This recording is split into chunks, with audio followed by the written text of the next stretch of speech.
Utility kits? Yeah, staff who work on machinery a lot are given these special toolkits to use. All the technicians have them, so I doubt you could prove whose knife it is.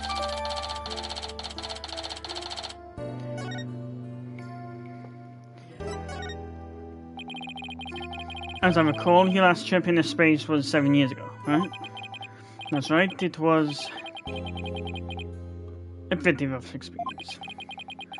During that mission, we had all kinds of problems with the craft. You did? What kind of problems? Power failure, oxygen leakage, busted radio, cracked windows, loose control column. The heat shield came off as we were entering the atmosphere. I thought I was a goner, but I managed to make it somehow with the popsicles and ice packs from the freezer. No wonder they dubbed it the Hot One Miracle. It's a miracle we made it back. Space is a boundless place. That's why it continues to capture people's imaginations. But the vastness of space shows us how insignificant we are in the scheme of things. The darkness just goes on and on forever, and ever, and ever, without end. There was nobody else now. Nobody was gonna come and save me. I was all alone. All alone with nothing to listen to but the sound of my own breathing and heartbeat. I kept scrambling to make repairs, but I couldn't keep my hands from shaking.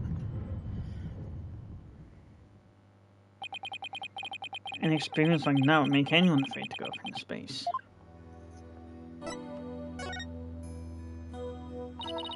The experience you had, weren't you dreading this mission? What? No way. Of course not. Even now I want to go up into space so bad I can barely stand it. I want to shake off the Earth's gravity and escape velocity and spin around weightless. You have to admit, it was pretty harrowing. Weren't you even a tiny bit afraid?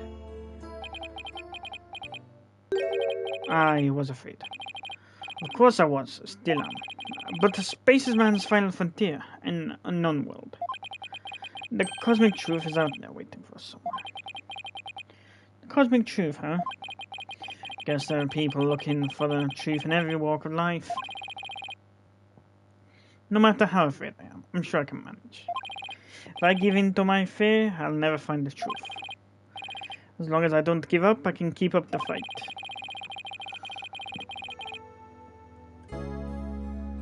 One thing's for sure, Mr. Starbuck's passion for space is undeniably the real deal. The victim? The victim, Clay Terran, he was kind of like your prodigy, wasn't he? Oh, however it's fucking pronounced. Prodigy, yeah.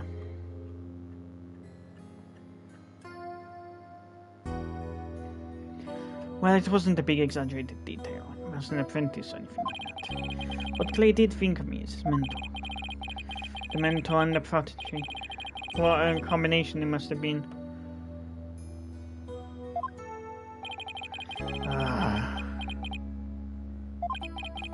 With his encouragement, I knew I could get over my fear and go back into space. But now... Clay must have been very encouraging, huh? Yeah, it was funny, really. Whenever I'd hear him shout, "You're fine," I always got the feeling everything really was gonna be fine. Paul says I'm fine, and you're fine all the time too. Why should... Yeah, Clay and Apollo were best buds. They used to come visit the Space Center ever since they were high school kids. One day, out of the blue, Clay even told me he wanted to be my protege. Those two hung around the Space Center so much. They were like a part of the staff.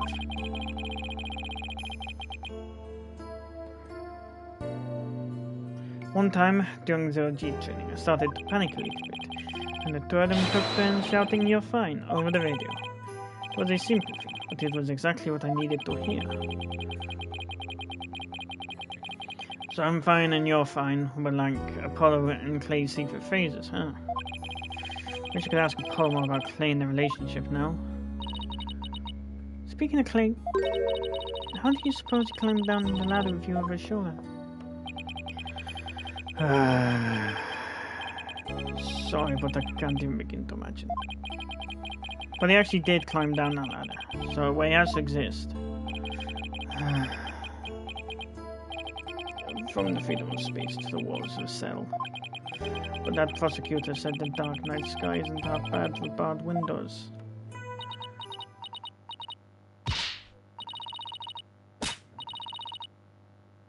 You're fine. Solomon Starbuck is fine. Everything's gonna be alright. Huh?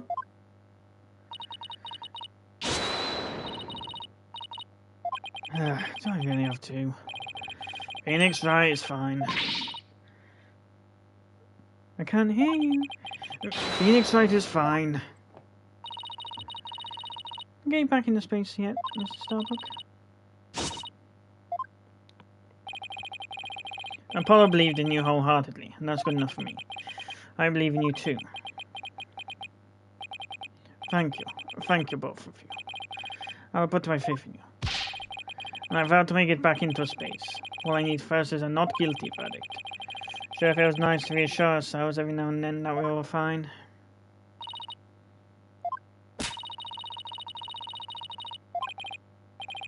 Let's go.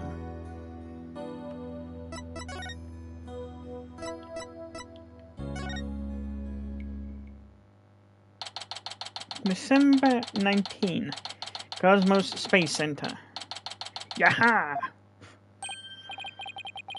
Well, I was wondering what kind of place the Space Center would be. Almost looks like an amusement park of the future.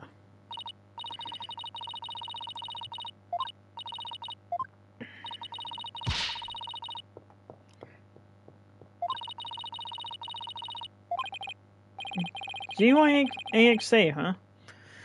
Isn't that the new name of the Federal Space R&D program?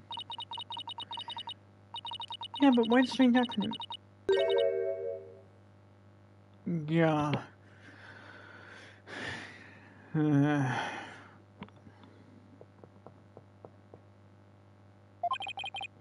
Now it and the whole thing would be something like Galaxy Exploration Agency. Which, if you ask me, I'd have abbreviated to GAXA, or even GAEA. I guess so. This exchange is beginning to feel oddly like deja vu.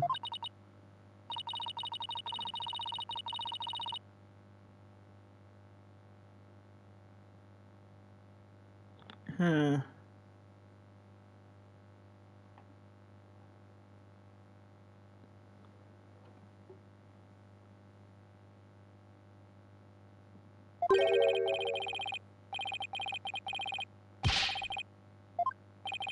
Galactic scooter, full speed ahead!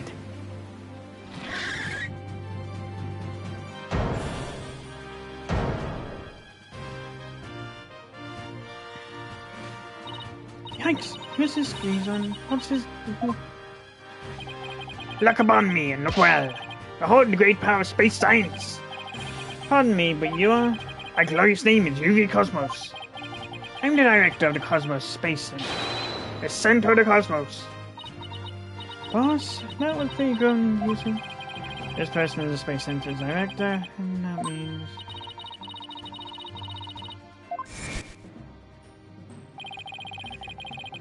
And who was the first one to find the victim? Actually, there were two of them. The Space Center director, Nina Cosmos, and the detective Candace Arm. They caught her fucking director this time. That is correct. I was honored to be the very first man in all of space and time to discover the body. But let's talk of the incident. Are you by any chance the space police? You can't tag the word space on it just about anything. Onto just any other thing, you know. We're Mr. Starbuck's lawyers. We're here to investigate his case. Ah, I see. Yes, I've heard about you. In that case, by my esteemed privilege, I grant you permission to investigate. Trust you are appropriately grateful. Now go ahead, have at it. I can already tell he's going to be nothing but trouble. Don't let him hear you say that, or you'll see what trouble is. Let's just be professional and ask him about when you found the body.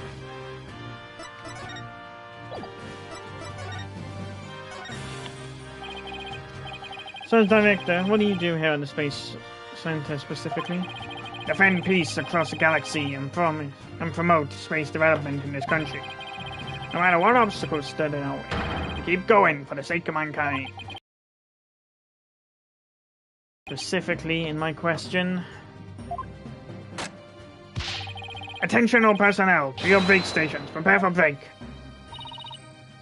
Oh, I get it. You just want to...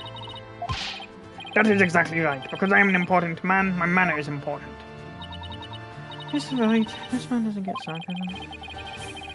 Well, there's bound to be some people like this. There's bound to be some people like that, here in this boundlessness of space. What's that? You want to know what it is that makes me important, specifically? Very well, I will tell you. I was the central figure of the Hat 1 project. You may proceed to be appropriately impressed. Now go ahead, have at it.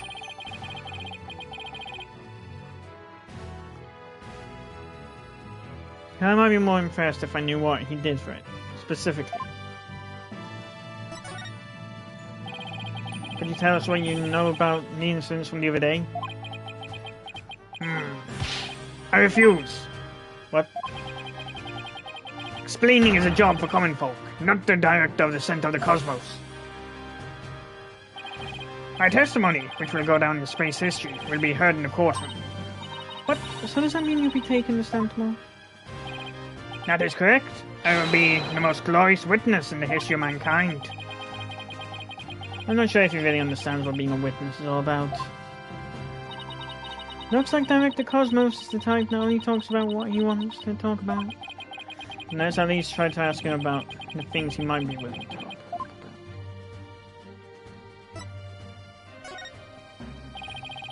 The Hat 1 was a rocket that was launched into space 7 years ago, correct? And despite numerous problems, it somehow made its way back home. Suppose it is part of my job to educate ignorant young folks like you. Very well, I will impart to you the complete story of the Hat 1 project. Oh, thank you very much. Thank you very much! Hat 1's noble mission was to collect samples from an asteroid. Mr. Starbuck was a pilot for that flight. Eventually, the Hat 1 reached its planned orbit, from where it launched the Hope probe toward the asteroid belt. From there, the Hope probe began its lonely journey into the far reaches of space. Then, after a terrifying struggle, the Hat 1 returned safely to Earth.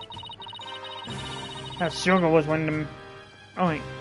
That struggle was when the incident known as the Hat 1 miracle occurred, right? Correct. Then it truly was a miracle. Of course, they just had to turn the ordeal into a movie. As for the Hope probe, it did eventually arrive safely at its destination. It obtained a few samples from the asteroid and returned to Earth but a few days ago.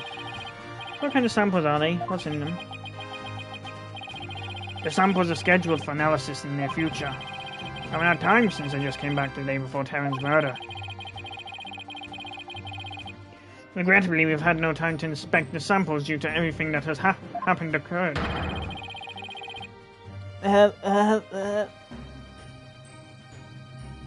Vein font number 7 today.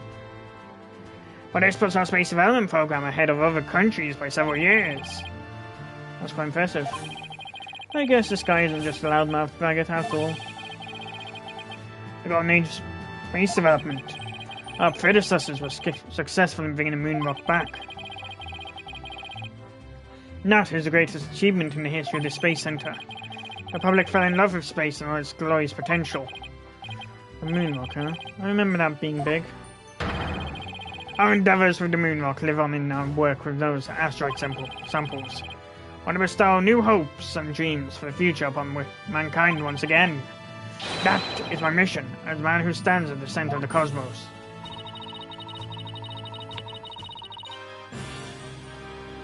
I hear there's a lot of research in moon rocks.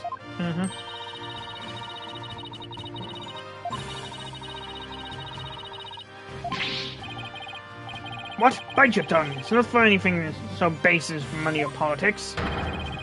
It's all for the brilliant future that awaits mankind, and all for my illustrious mission. With the recent budget cuts, my staff tells me finances are tight, but I won't hear it. I guess even a space program has to watch its budget. By the way, you seem awfully knowledgeable about this kind of thing, Athena. Huh? Oh, well, you know, I quite better brush up the case. Is that so? Well, I will be on my way. As you can see, I am a very busy and very important man. Galactic Scooter, fire up the main engine. Max battle speed and engage.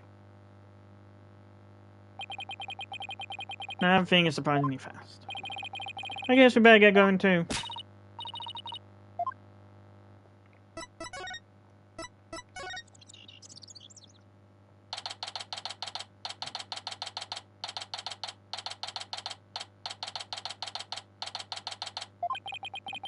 So this is where Mr. Terran was murdered.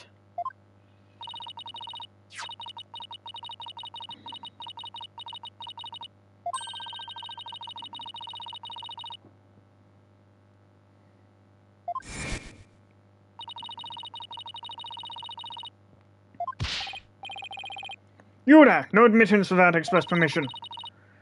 Mr. Starbuck's lawyers, we come to investigate. Sorry, nobody gets in without permission, not even the police superintendent. Kind of Detective Fulbright getting mad at me. So Detective Fulbright is saying, huh? Yeah, he's in the Launchpad 1 corridor. Go get clearance from him, and then we'll talk.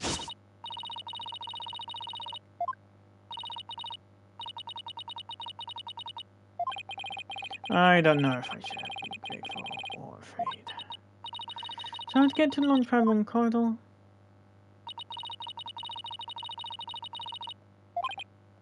Wait, that door...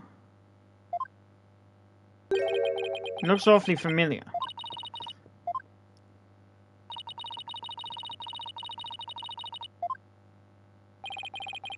Yeah, that explains it.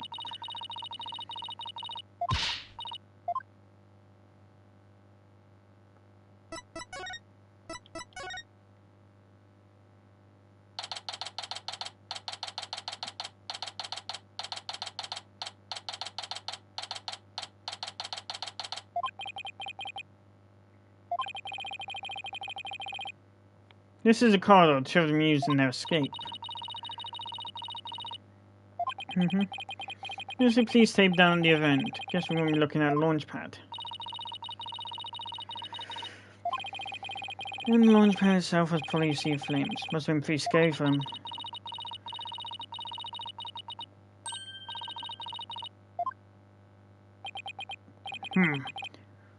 What should I do? Which path is the path of justice?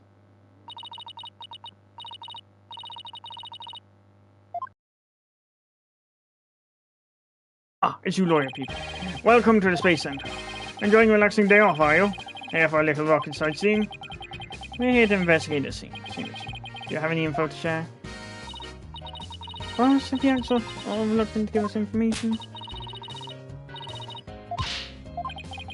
Are we trying to catch an unruly family dog here or something? Info on the case, huh? Alright, I'll gladly share some with you.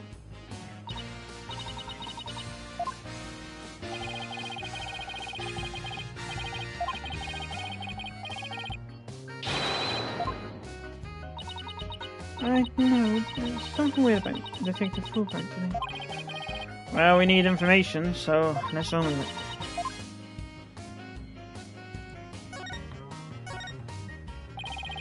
Detective Fulbright, could you give us permission to investigate a crime scene? That's an easy one. I'll let them know over there to let you in. Investigate your heart's content. Take a week if you need it. A month even. So I have some snacks delivered. One of my men gives me a neck rub. No. That's okay, but thanks. Definitely not the Fulbright I know.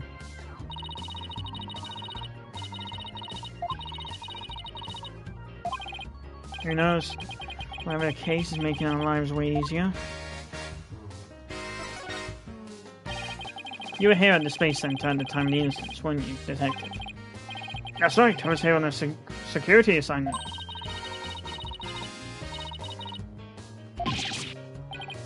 Yes, well, you know us, to serve and protect. The explosions occurred while I was here on duty, so I started leading the evacuation. He's leaving out a lot of details, but okay. Could you tell us more about what happened? Of course, a bomb went off on the second floor of the main building. Right after that, the one over in Launchpad 1 also blew sky high.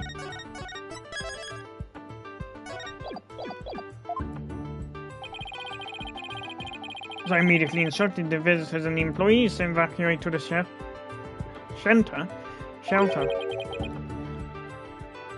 I seriously wish I didn't speak so fast. The shelter?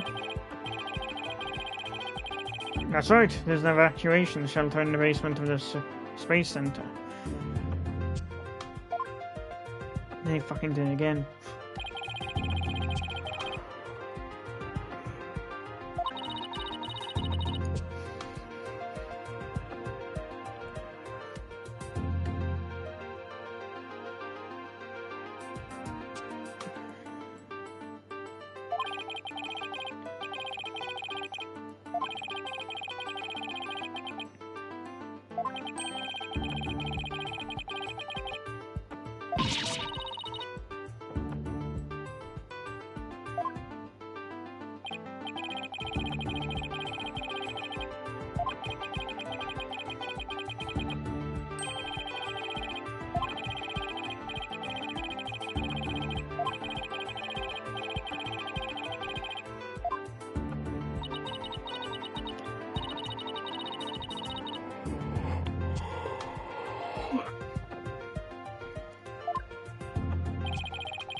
Thank you for your answers, Detective. They were very helpful. Just a moment, I have some more information to share with you. Don't tell Prosecutor Blackwell, okay?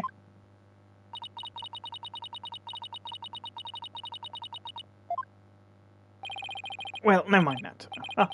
I thought you should know that there was a witness. Can you tell us more about this witness? Sure thing. The witness was a Space Center employee who was on the 4th floor. While she was climbing down, she looked through a window into the 3rd floor lounge. So, she was looking into... That's right. It was just a matter of chance that she saw something important. Not that I know what she saw exactly yet, though. You don't? But that's what's important. Ha ha ha. Don't you worry. I'll get around to interviewing her soon enough. She should still be somewhere in the Space Center. You might even run into her. 4th floor employee, huh? Alright, thanks for the info, Detective.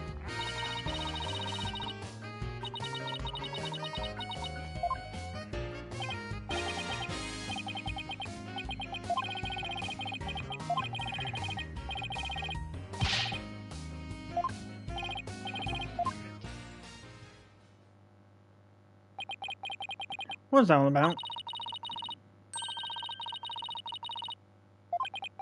Okay, I'm not so sure you'll talk about it now. Well, we have permission to investigate now. Let's head back to the boarding lounge.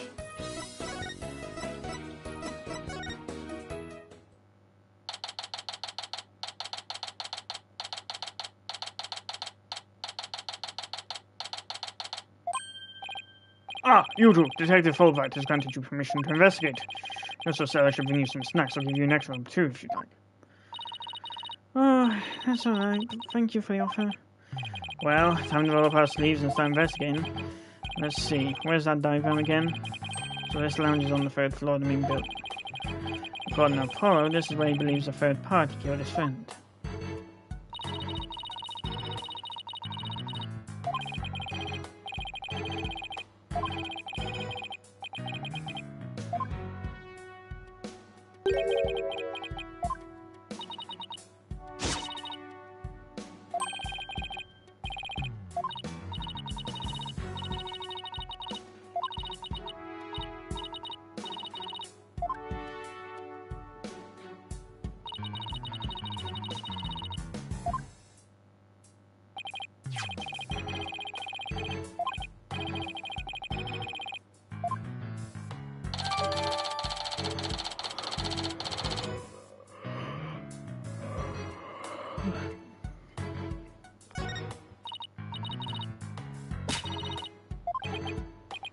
Wait, there's just one more thing. What's that strange creature moving around outside the window? Oh yeah, I knew that. That's a relief. There should be a button somewhere in this room to turn the image on and off. That's what it says. The only reason you're so eager to start is so that you can push that button, isn't it? Alright, fine. Let's go investigate.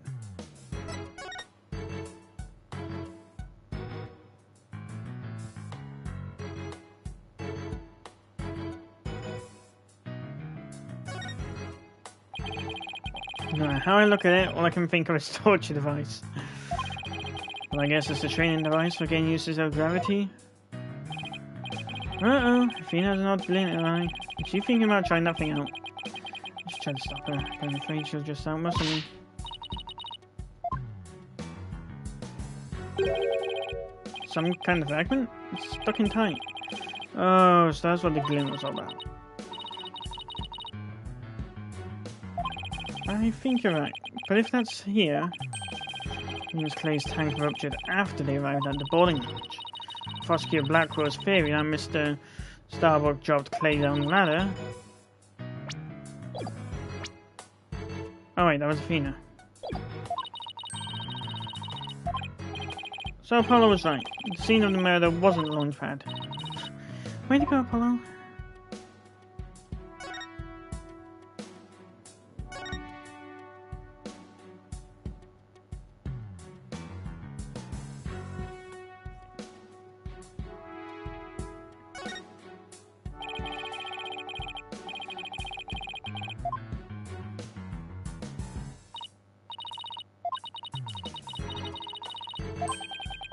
We're still on Earth, remember? Besides, it's connected to the ceiling. The sign on the wall very clearly says, don't jump too high. And what good is this thing? Did I say in the beginning? Walk on the surface of the moon?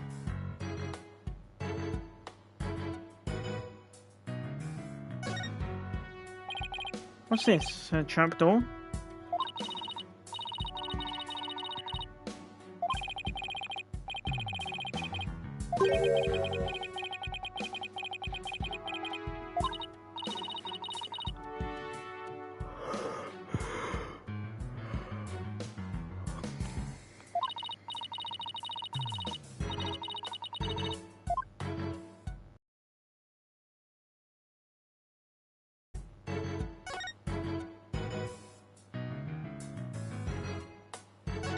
No, you fuck.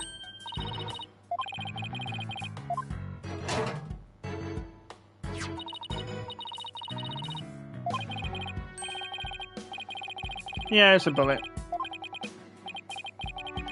I could tell from the shape.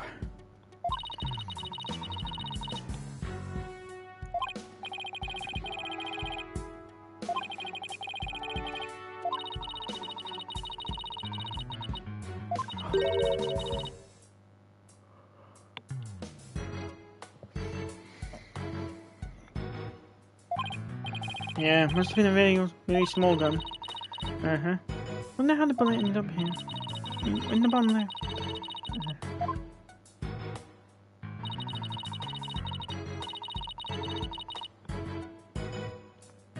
Mayhaps.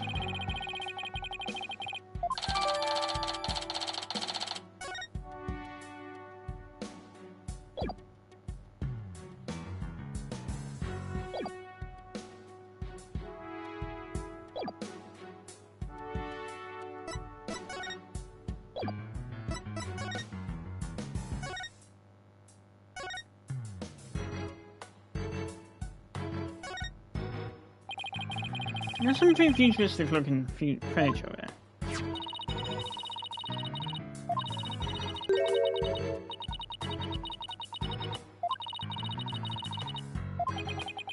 Why would anyone want to have something like that here?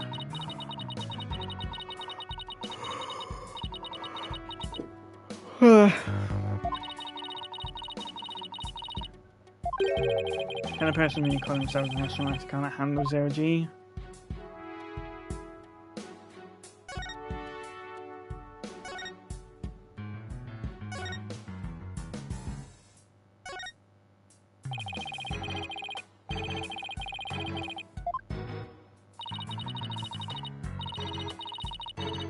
Testing, pontoffly. It's not helium, Athena. It's oxygen.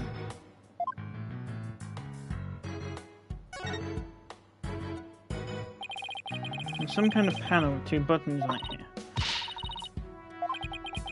No such things as buttons left unpushed.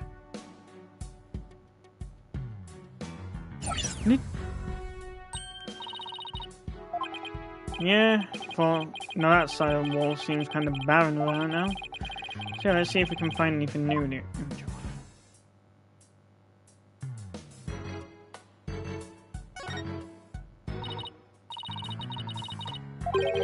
Thoughtful.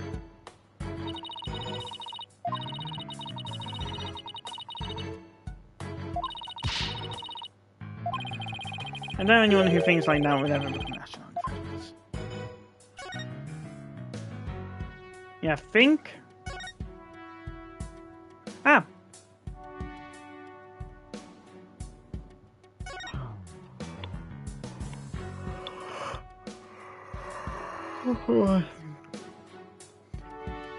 Okay.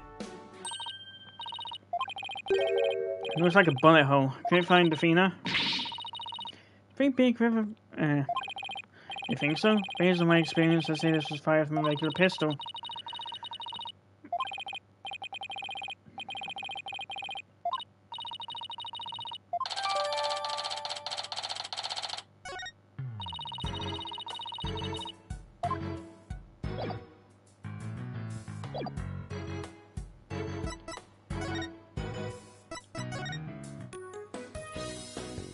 Nope.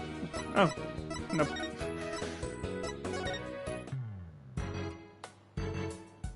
Examine.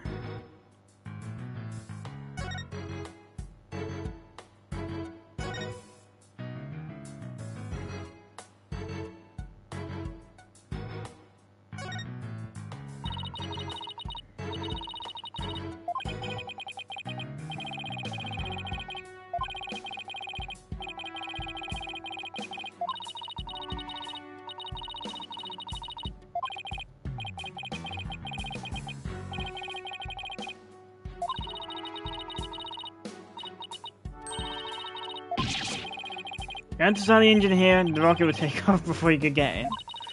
And I guess all I can say for now is that it's a mystery knob.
Wow, way to think ahead.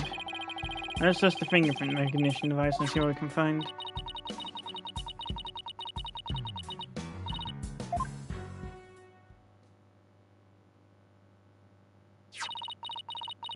Let's see what we have here.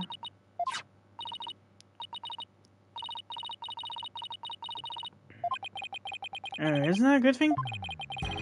So at least we can figure out whose prints things are. Although I doubt we'd be so lucky as to get a code for its prints in the first try.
Yeah, we usually say west, east, and south in a case like this, you know? Details, details. West door.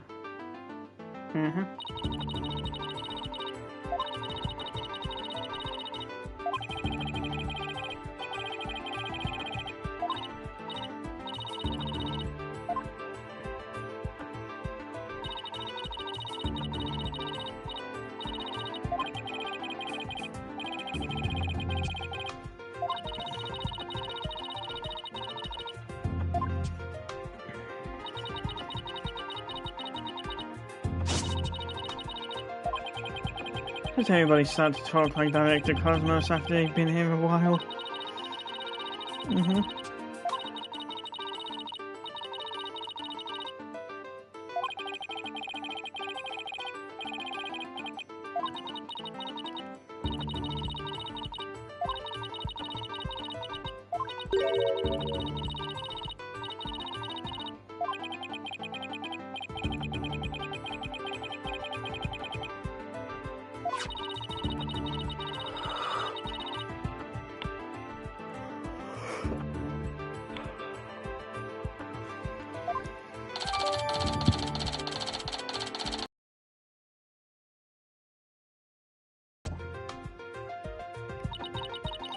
This lower door, excuse me, so...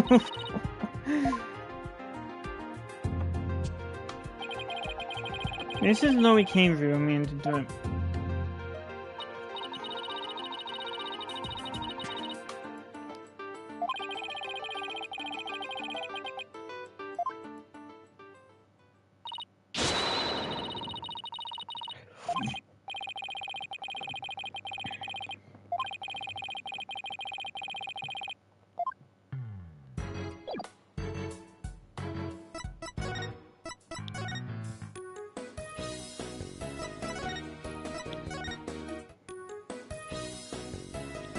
My upset still seeing these guys.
Oh, god damn it.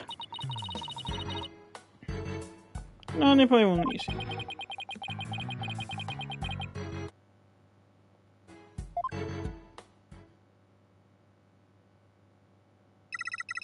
Welcome to the Space Center, guests. Welcome. Yikes. What in the world?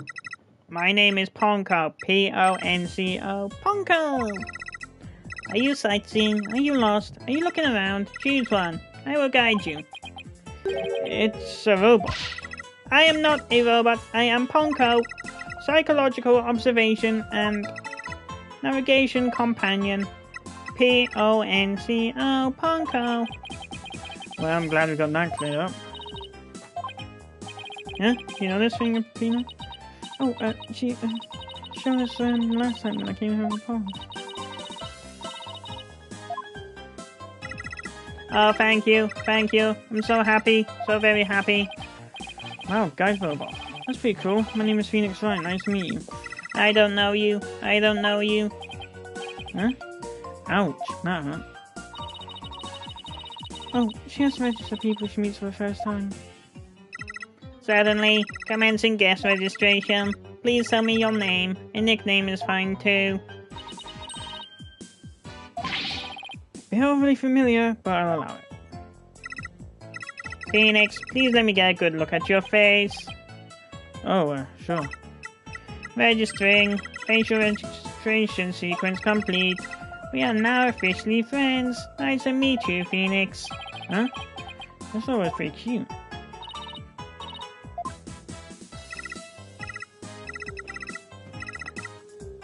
Phoenix, Athena, allow me to guide you right this way. Go where?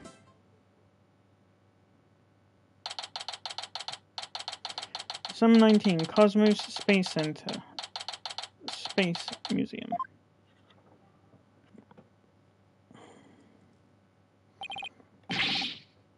Oh wow, what is this place? Is that rocket real?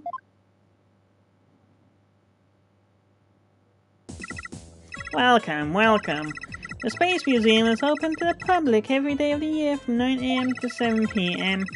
Learn about the history of our nation's space development and the Hat 1 project. The rocket is just a replica, but it's the same size as the real one.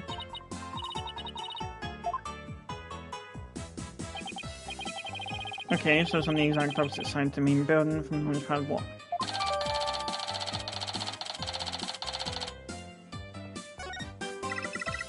Ask me anything, I will explain. This is quite the place. Can't believe we get to see rocket this close up.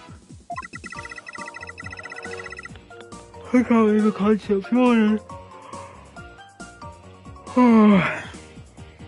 This is a replica of the Hat 1 that was launched 7 years ago. Exactly like the real Hat 1, inside and out.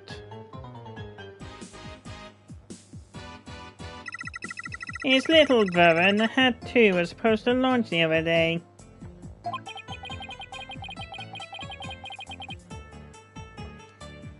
What if Hong Kong knows why the launch was cancelled? Over there is an exhibit about the launch 7 years ago. Check it out, check it out.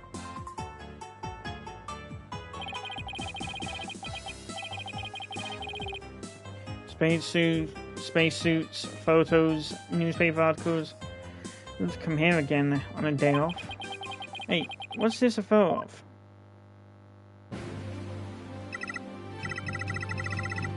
Phoenix, that's the staff of the Hat 1 project.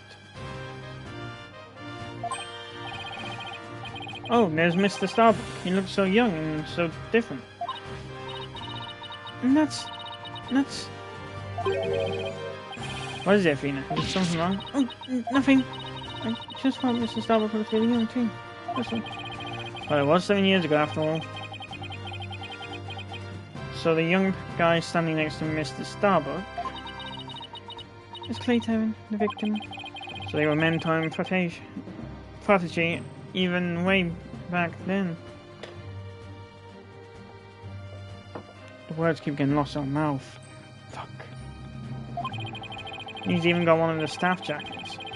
Looks just like a regular staff member. No, Clay was still a student then. He just borrowed one of Solomon's old jackets. Ah, okay, that makes sense. Clay would have still been in high school 7 years ago. Everyone looks so happy.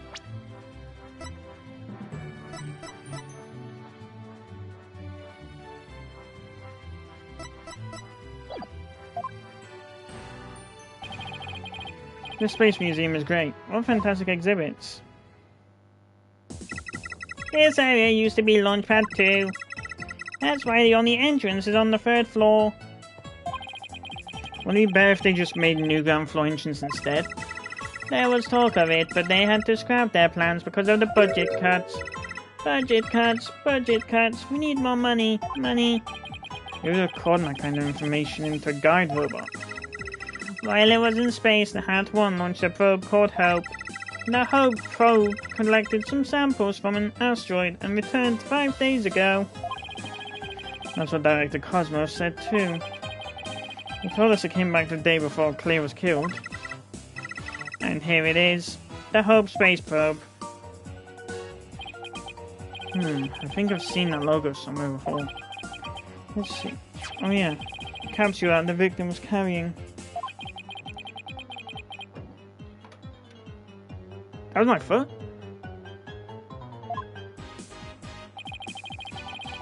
I think we've seen the photo attached to the order. Maybe she'll give me some more info if I show it to her.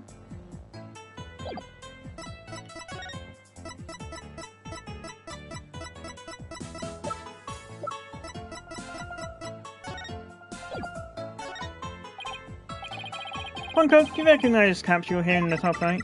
Checking registered data. I know. It's the Hope capsule. It was carried inside the Hope probe. Contained the asteroid samples, right? Yes, it was designed to store the samples gathered by the Hope probe. It's been stored in the safe in Launchpad 1 ever since it returned to Earth. It must not be removed. It must not be removed. Don't worry, Ponko. The people in charge already know what happened.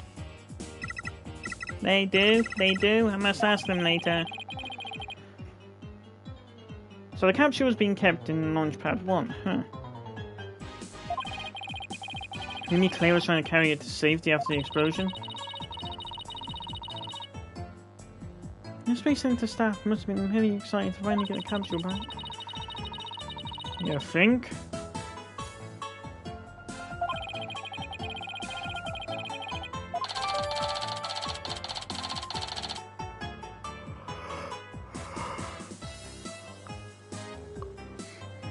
Hope capsule added to the court record.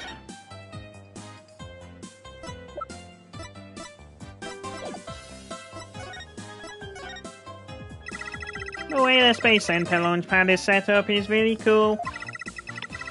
Would you like me to tell you about it, would you? The setup of the launchpad? I wanna know. Venus was not... Great. Now Venus got a case of ponchitis. Alright, I will tell you then. The rocket is built right inside the launchpad structure. When the rocket is complete, it's moved along with the launchpad over the rails and brought into position at the launch site.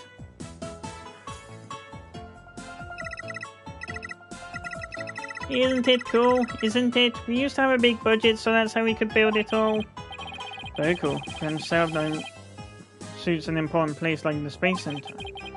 Guess everyone is hoping for a bigger budget next year. Self-included. Guessing the whole thing is operated from the control room. And it is, but it can also be operated from the new command center too. Either way, the safety lock in the boarding lounge has to first be disengaged. I guess before a big move like that can be carried out, there are all kinds of procedures. Searching data.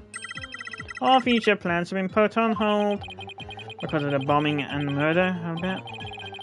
Which is perfectly understandable.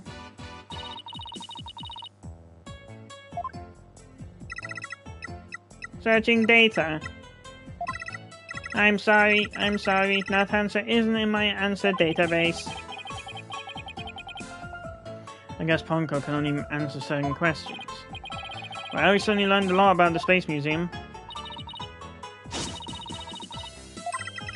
I love to explain. Thank you for listening. Thank you. You two are like old friends. Hard to believe you just met recently.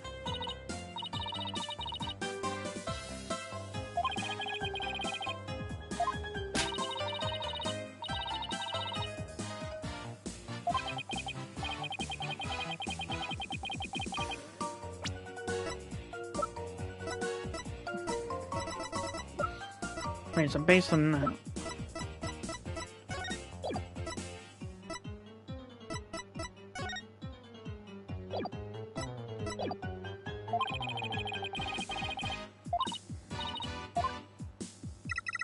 Come again, come again. Don't forget to visit the gift shop.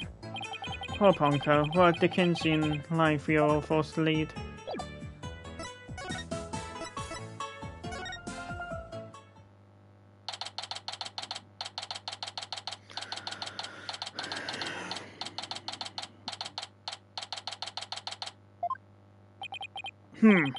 What should I do? Which path is the path of justice? Let's take the Fulbright. He still seems to be lost, even though it's a straight corridor. Let's hope he's still in a cooperative mood as well, then.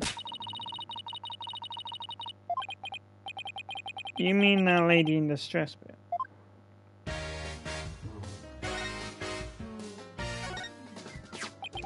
We found a bullet hole in the wall at the crime scene.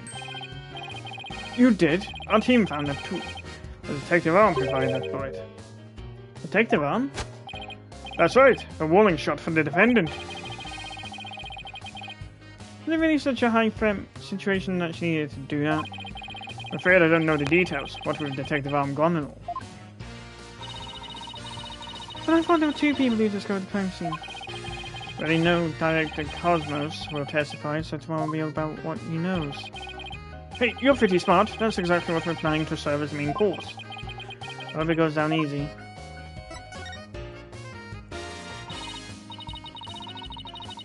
Detective, we'd like to run a comparison on some prints we found in the boarding lounge.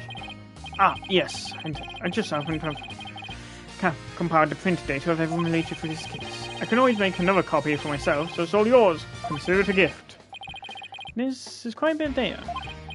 Well, when I said everyone, I meant it. Prosecutor Blackwell said to dig deep, so that's what I did. Sure took a while, though.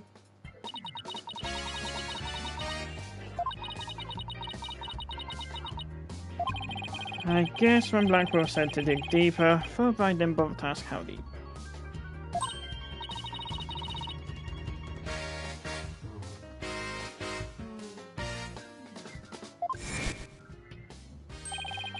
I personally removed his glove during the investigation. We had to get his fingerprints to confirm his identity after all. So I can't believe he took off his glove to get his fingerprints. Yeah, well, you can't blame me for thinking they're important in this case. Now, a lot of doors that require fingerprint verification in the lounge. So depending on whose prints we find, it can completely change the tide from both sides. Makes sense. After all, the culprits prints did get him past the fingerprint lock somehow. Oh, and take this picture. Might come in handy. Isn't this just a forward launch pad on the door? Yeah, but Prosecutor Blackwell seems rather very interested in it for some reason. Huh? What's so important about it? Beats me, but boy could you really see the gears in his head go into a hype job at it. Sounds like this is going to be a major point of contention tomorrow. Hey, don't forget about the print comparison, boss. Right. Detective Fulbright, do you think you could run the test for us right now? You just leave it to me. In justice we trust.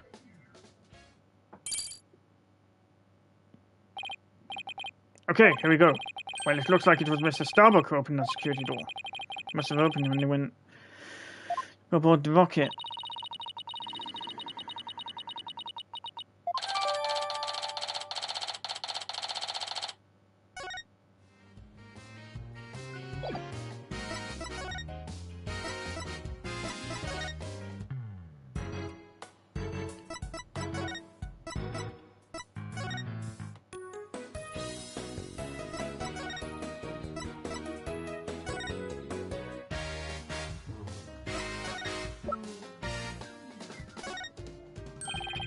Something for the lost and found. I'll be sure to take care of it. No. This is an important piece of evidence.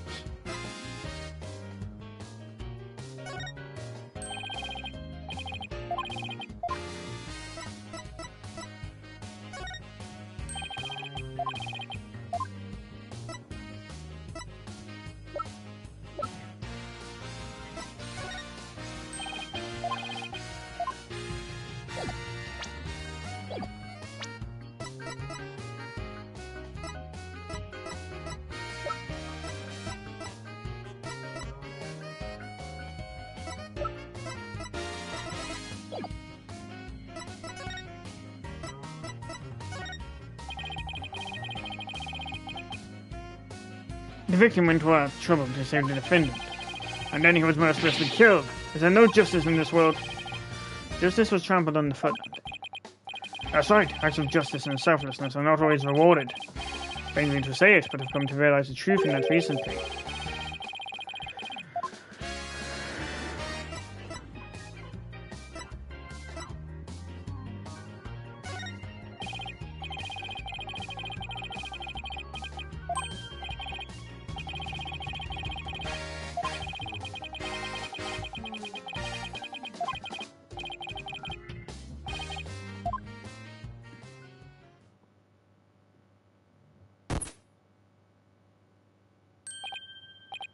Huh? The screen went blank.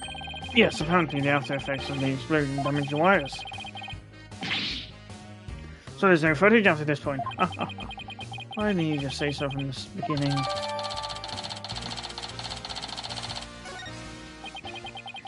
Something definitely seems to be up for you, Detective. You're unusually cooperative. Well, I just figure if we work together, we'll get not much closer to justice, right? But it seems like something's really been bothering you. You don't have someone ulterior motive, do you? What? I don't know what you're talking about. I would never do anything like that.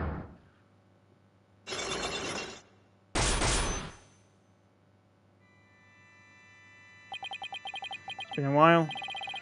And those are definitely Cyclops. Hmm? Did you just have sight? Is there something I should be psyched about? No, Cyclops. It's a system of locks on the secrets in a person's heart. You see when people are trying to hide those secrets by using the power of this Magatama. Something evidence can read those locks. And reveal any secrets they're hiding. Mr. Wright, how much did they bilk you out for that for that piece of rock? If you've been swindled, I know some lawyers I can introduce you to. I'm more than capable of representing myself, thank you very much.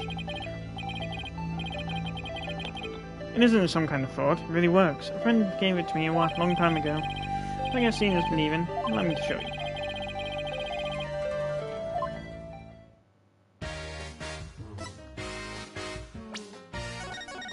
Oh, I thought it was on the episode 5 then. Take that!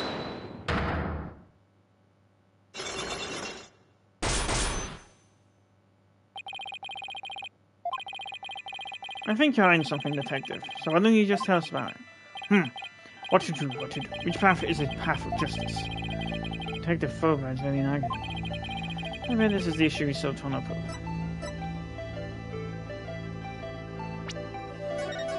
Life!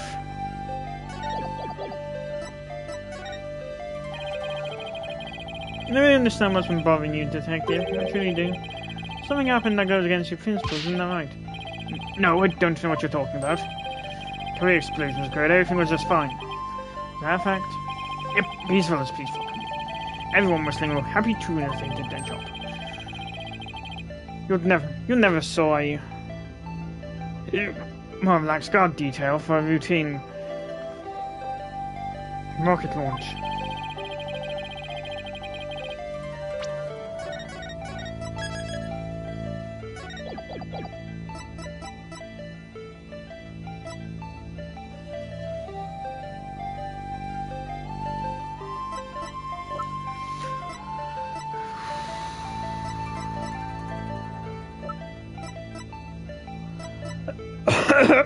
Ow. Take that! Before the explosions, what was supposed to happen here was a rocket launch. And the insecurity was so tight they even brought in a special task force. How do you describe that as a relaxed guard detail? Now hold on just a moment.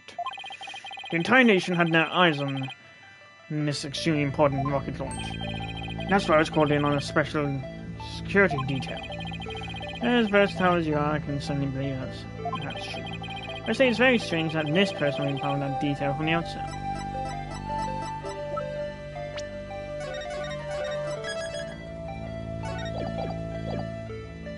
Take that! Detective Arms specialized in bomb cases. The fact that she was here on hand means that you people knew there was a possibility that bombing would occur. You got me, Mr. Wright!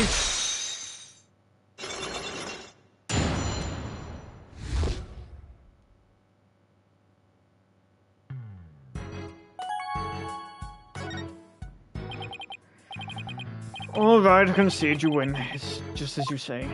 A few days before the launch, they were warned about a potential bombing, and the plan to launch went ahead in spite of the threat. But why? What were they planning to do if someone got hurt or killed? Yeah, I know. The decision to move forward wasn't exactly just, was it? How was the warning delivered? By phone and directly to Director Cosmos. But the police department instructed everyone to keep it under wraps. It's a big thing to keep quiet about. No wonder you were so upset. But it's not only that. I've been distraught about Prosecutor Blackwell as well. Prosecutor Blackwell? Well, as his handler, I'm sure you have a lot of difficulties. That's not it. It's a question of justice.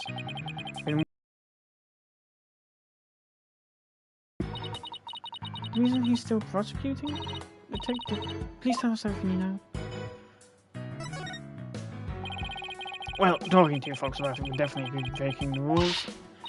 Never mind that. Why didn't we always put things been broken?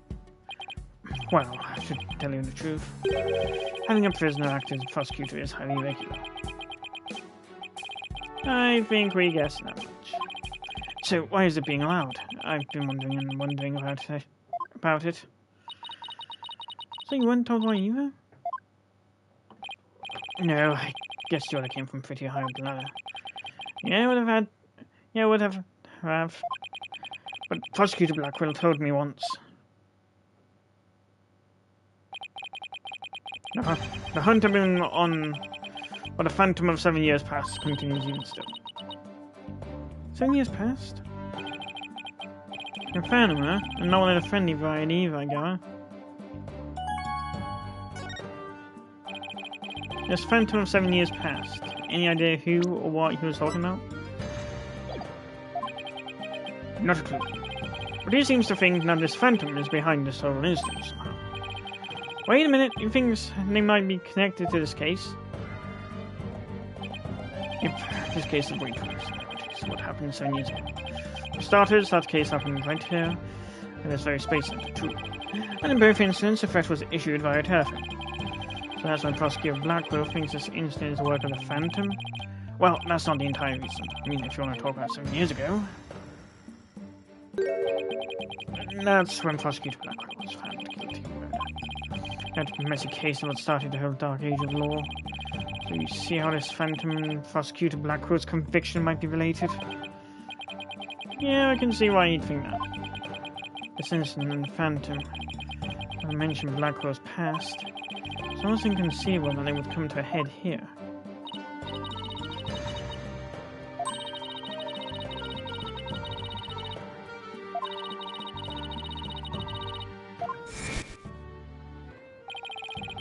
The prosecution appears to be ready for us.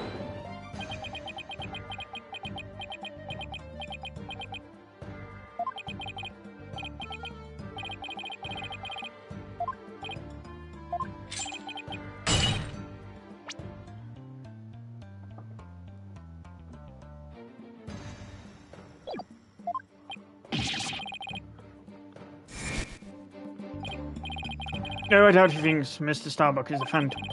But I do get the feeling that he thinks the defendant has ties to him. Which is why he's acting so impatient. He's got a personal grudge against Mr. Starbuck. And that's not for your justice. I've always trusted in Prosecutor Blackwell's judgment until now. And this time, I'm just so overwrought about it all. He's lost his ability to think rationally. I'm afraid it might lead to a false conviction. Never seen Detective Fulbright so tormented. This must be why he's been so cooperative. Don't worry, that's exactly what we defense lawyers are working to prevent. I feel bad for Prosecutor Blackwell, but I'm going to be rooting for your team this time. But don't tell him that. You have to promise me you won't. Detective Fulbright, I guess I was wrong about you. I swore to reform Professor Blackwell and make him a valued member of society again. So I can't just sit by and watch him give in to his emotions and tear the defendant apart. You're the only ones who can stop him in court.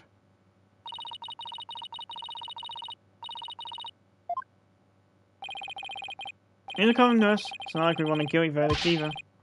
I was hoping you would say that. I'm really grateful to the two of you. To show my thanks, I'll give you another bit of information. This about the eyewitness. I saw her hanging around the Space Center entrance a little while ago. Really? Let's go find her, Mr. Wright. Thanks, you two. I feel a lot better now that I've been able to get enough off my chest. Going to work extra hard to find the perfect piece of evidence for you. And justice...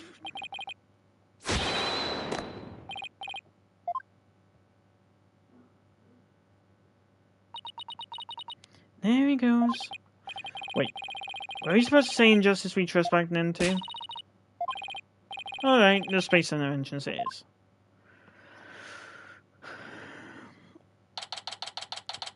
December 19, Cosmos Space Center. Entrance. The witness must be around there somewhere. Hello, hello. Uh-oh, don't tell me the witness is a robot. Hello, hello. Are you sightseeing? Are you lost? Are you... I am Clonko. Should I guide you? Guide you? I don't know why, but this robot's kind of freaking me out. Hey, you're not supposed to be wandering around. Again? I've had it with you, hunk of junk. Ow! Ah! Outside. Am I wandering? When did that happen? Ow, ow, ow, ow. Okay, welcome back, hunk of junk. You don't know how close you came. If you didn't snap out of it, I was going to put you on the curb on Saturday. Nothing works better than a 42.5-degree traffic chop. That's pretty specific. Excuse me, but are you the one who witnessed the murder? Oh, and I'm Phoenix, right. Need the attorney for this case. How do you do? Big shot lawyers, huh? I'm more of Blackwell. I'm a researcher developing robots here at the Cosmos Space Center. Blackwell? Could she be... Ow! And this good-for-nothing robot is named Hunk of Junk. My name isn't a hunk of junk. My name is Clonko. That's mean, Miss Aura. Ow, ow, ow, ow, ow.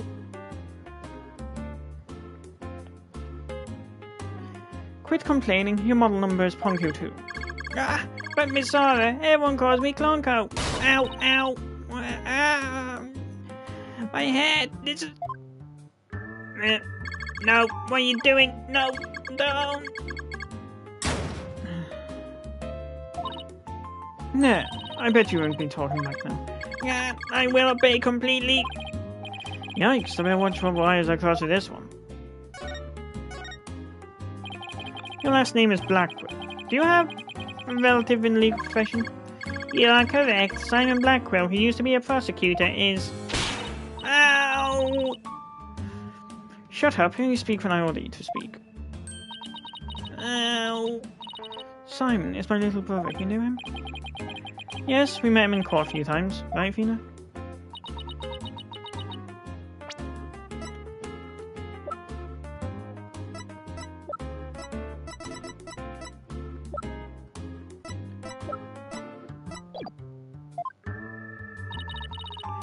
What a dull creature. Has the switch been turned off? Fina being shy? This is new. Oh yeah, I heard he was prosecuting again, despite being in prison. Why doesn't he just stick to solving disputes? Hey, what do you think? Move jump. Ow! Ah, Miss Aura, that hurts! I'm asking you a question. Why don't you answer me, useless funky? But Miss Aura, you told me to only speak when you ordered me to speak. Ow! I told you to never talk back to me. What? Robot abuse, hawk attacks. Blackwell family life must sure be interesting.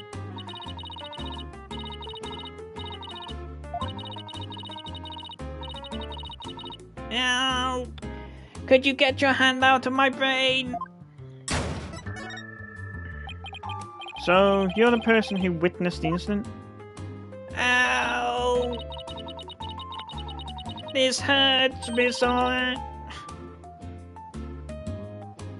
That's right, I was on the 4th floor of the main building in the robotics lab. The explosion disabled the elevators, so I lowered my emergency ladder like the detective leading the evacuation told me to. Must have been a very troubling experience. Probably best to just humor her here. Then, as I passed by the third floor, "Get off my head, Miss Aura!" I saw the crime as it happened, and that's about it. So you saw the crime as it happened, and that's about it? I see. Wait, what? You saw it being committed? This is no time to just nod and repeat. So you saw into the third floor lounge? In the very scene of the crime? That's right, there's a small window in the right-hand side. Look through that from the outside.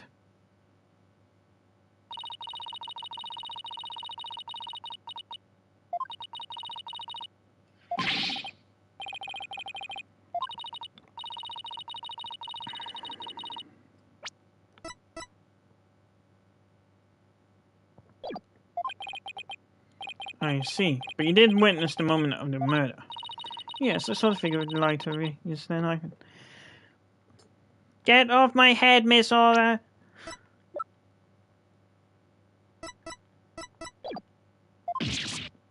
Ow! It happened at precisely 10 a.m. Did you witness anything else? Did the killer have any distinguishing features? Ow! Ow! That hurts, Miss Aura! Ow!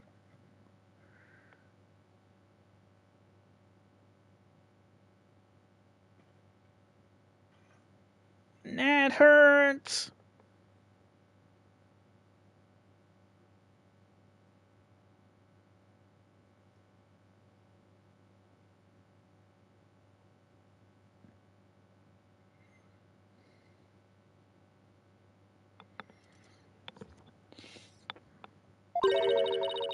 Did you notice that lighter the person had in their left hand had a pretty ornament on it? It looked like it was like a little ocean. Ow! An earth emblem on a lighter. I better remember that.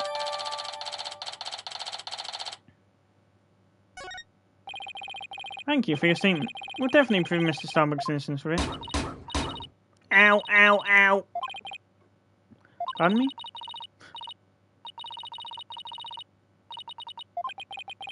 What don't you like about lawyers? It's just an instinct to just... That didn't make me feel any better, actually. Why do you hate lawyers so much? Little things from my past. Ow!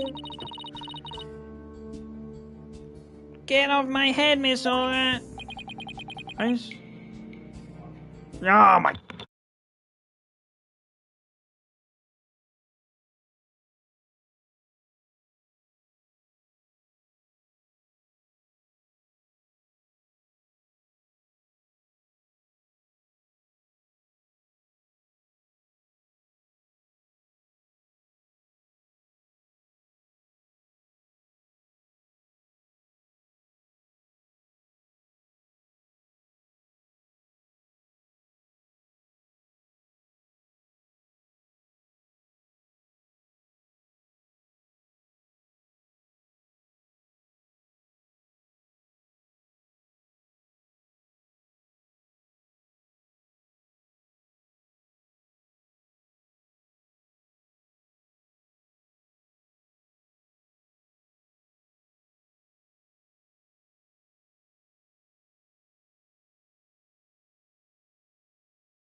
I mean, people are imperfect. They lie, they are influenced by silly emotions. Uh-huh.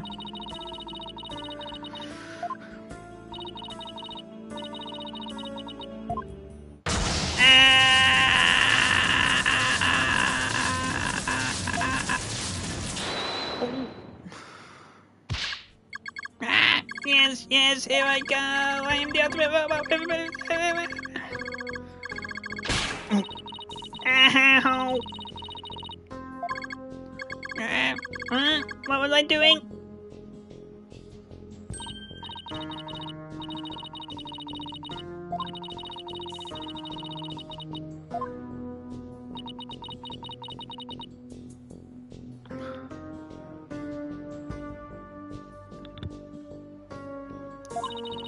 Feeling emotions, worrying about the things we care about, that's what makes us... Uh-huh.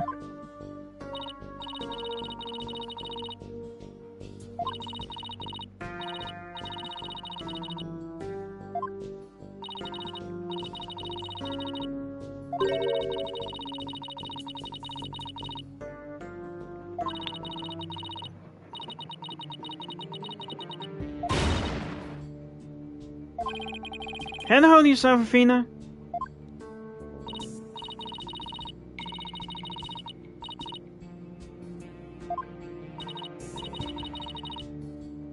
Ow.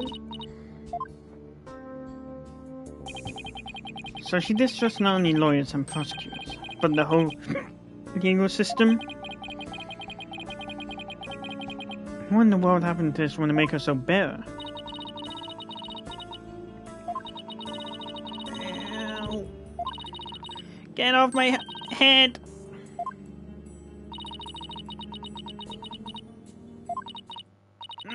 Get off. Around Athena's neck. Does she mean widget?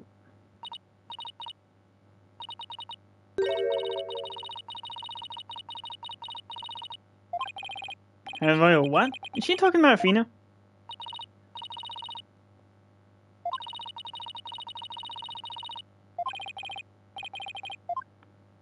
Ow. My head hurts enough, Miss Aura.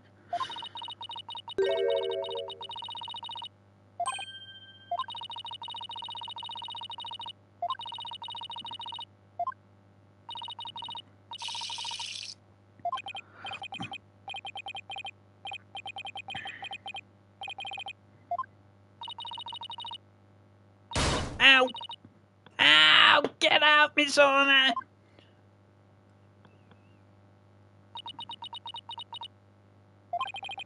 Sad to me that she doesn't believe in our legal system. She must have had a very bad experience to make her feel that way. Are you alright, Athena? You seem very down. Wow, she's really upset. Has she been trying not to let it show all this time? Well, I guess it's not that surprising. You hear about fabricated evidence and false indictments on the news all the time.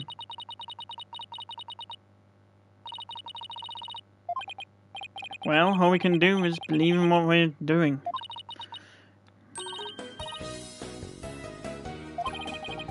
Maybe it's time we went back to see Mr. Starbuck.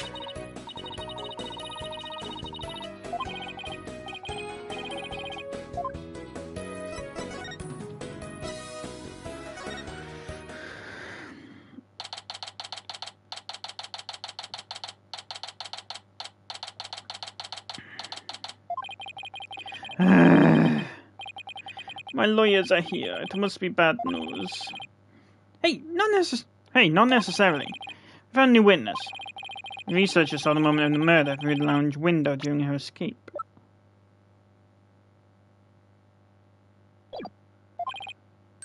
Really? So they're going to let me go?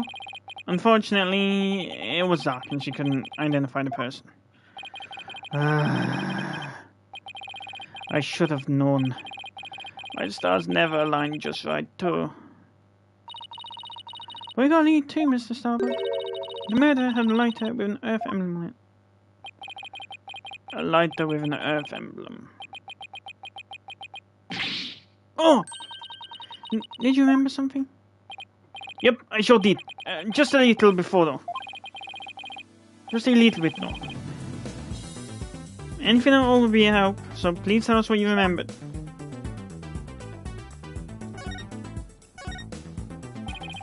I thought I was unconscious the whole time. But now I remember I woke up for a few brief moments. That's huge. Do you remember seeing anything? A lighter. I saw the flame of a lighter floating in the darkness. Good. What else did you see? It was nearby. It was definitely the boarding house, so it must have been after Clay carried me there. In the light from the flame, I saw a dark shadow flickering. Dark shadow? That must have been...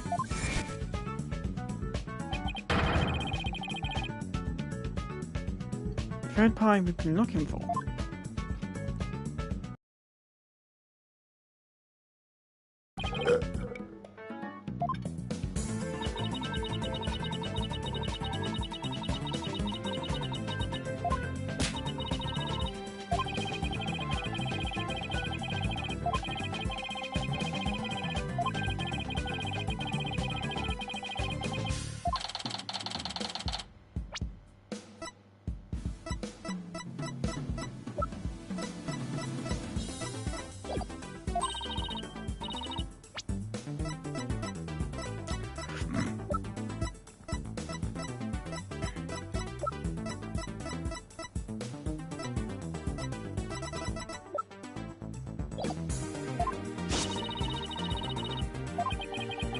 Someone who's highly empathetic, you can be surprisingly unsympathetic.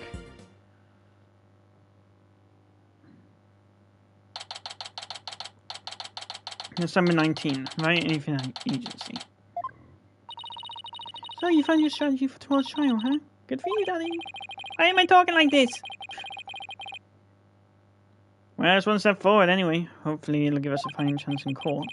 We can find out who this third person is. Let's get something to eat. I'm starving. My first failed doing this news.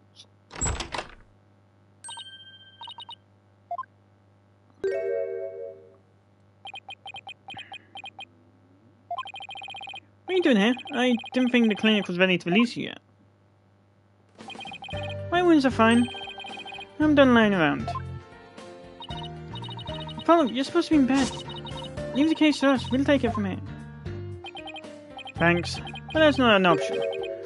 Not for me. Apollo? You shouldn't underestimate your injuries, Apollo, and I don't want you overdoing it. I'm fine, I'm not in pain anymore. Besides, they just gave me an IV at the clinic. An IV isn't a cure-all, mummy man. Anyway, just tell me how the case is going. Have you guys made any progress? Suspicious figure was spotted at the scene. I think you can maybe kill her. Suspicious figure, huh? Right. I thought you'd be happier than that. Oh, don't get me wrong, I'm happy, and I fully intend to see Clay's murder apprehended. Clearly nothing will get in the way of that. Clay was your best friend, right, Paul? That's right. Best friend since junior high.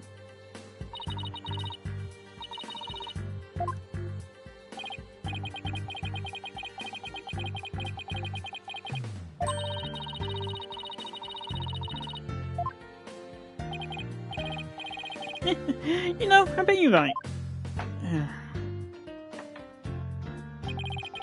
Seems like only yesterday, Clay was a guy who lived for his dreams.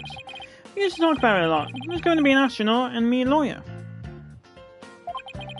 Is that how you ended up with his jacket? We talked well in the night, and even then, we never grew tired of it.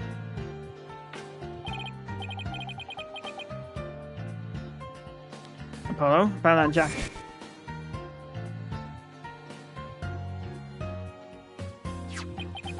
Oh, it's Clay's. I knew it. It's a special jacket that was only issued to members of the Hat Project. He was finally able to get one of his own once he was selected for the Hat 2 mission. He always looked so proud wearing it. But just when his dream was finally coming true, I still can't believe it.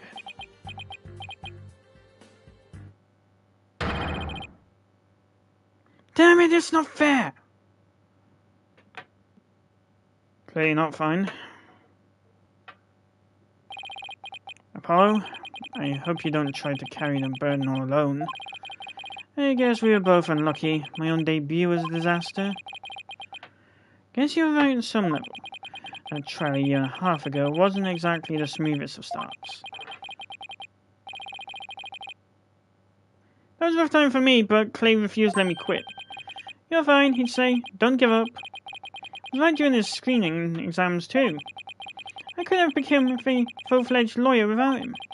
That you're fine of his is why I'm still standing here today. You're fine, huh?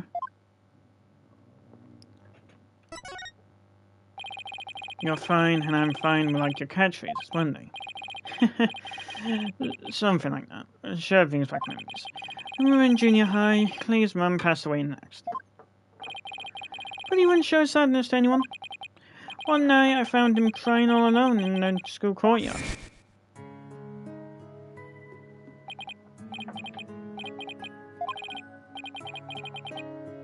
Get away, Paul. Don't come over here.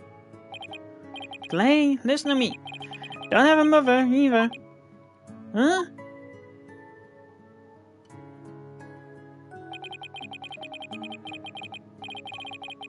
I always think everyone else has a mum. Why am I the only one? But, you know, I start to feel that way. Yell at the top of my lungs. I hope I'm fine, and then you know what? I start to feel like maybe I really will be fine. Oh, Justice is fine.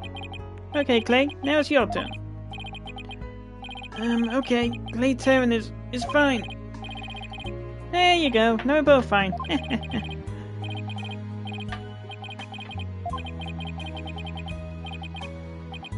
What are you laughing about? See, we're fine. You laugh first. I'm fine, you're fine, we're both fine.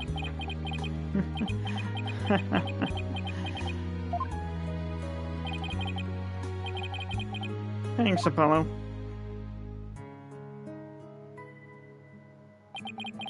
When you say it out loud, it really starts to feel real.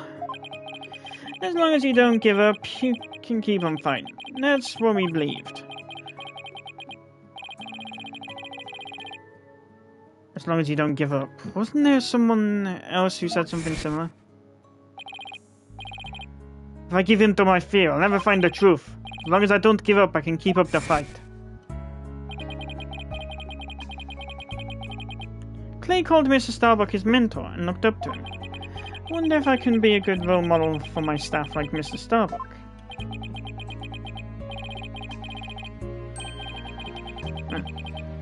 Sorry, Mr. Wright, but I'll be taking leave of absence. What?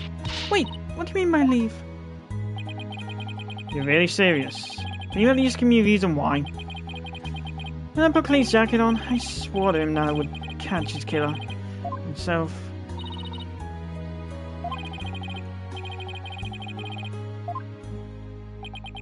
The truth, huh? That's a noble cause. But what if the truth you seek and the truth I seek turn out to be different? I'm not sure I follow. What are you saying, Apollo? I'm going to catch the person responsible for taking my friend's life in my own way. Take good care of Mr. Starbuck for me. Now I must be going. Goodbye.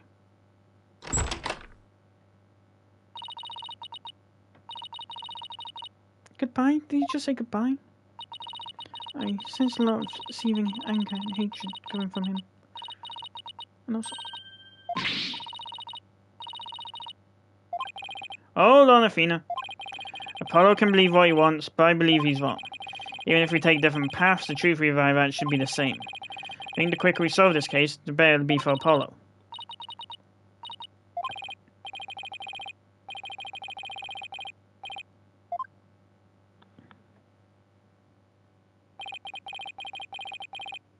If you were here right now, Apollo would say, I'm fine. Everything is fine. I just hope things really do turn out fine. And that's just caught up to modern day. Because chapter 1 ended with him saying he's going to take a leave of absence.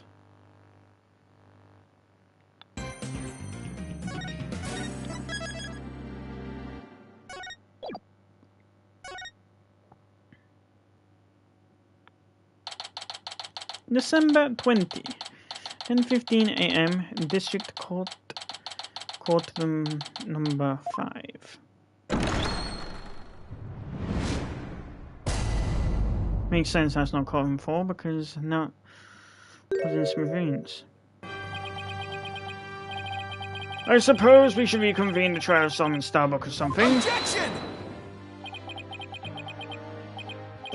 Your Honor, could you please come out from under your bench? There are no more bombs, I promise.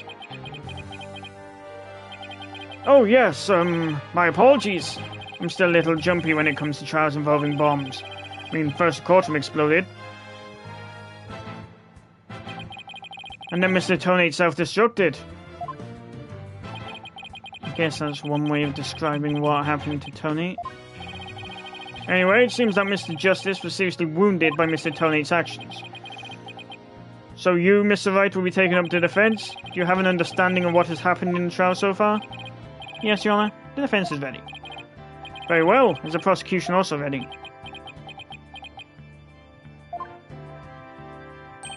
I take it you'd like me to give the opening statement this time. Looks like the judge has become a pretty good mind reader. Well, he's certainly seen more than his fair share of colourful prosecutors. You could say he's something of a veteran of sorts. Let's see, in the previous part of this trial, we learned that the victim, Clay Terran, escaped from Launchpad 1 carrying the defendant Solomon Starbuck. There were explosions on the second floor of the Space Center and on the rocket itself.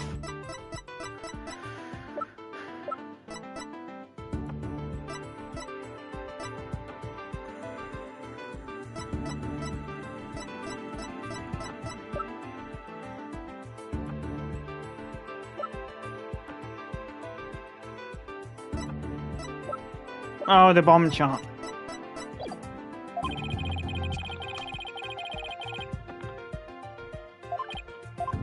And how could the victim climb down the ladder if he was carrying the defendant?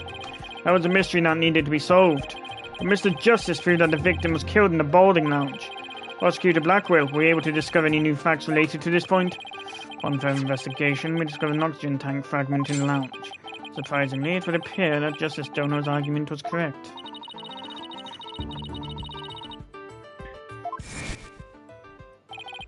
There were 2 people who claimed to have been the first on the scene. Can we truly trust their statements?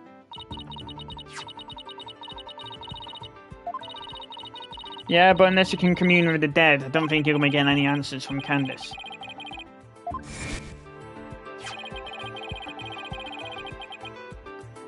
And just as our team was about to cross-examine Detective Arm, and the trial was put on hold.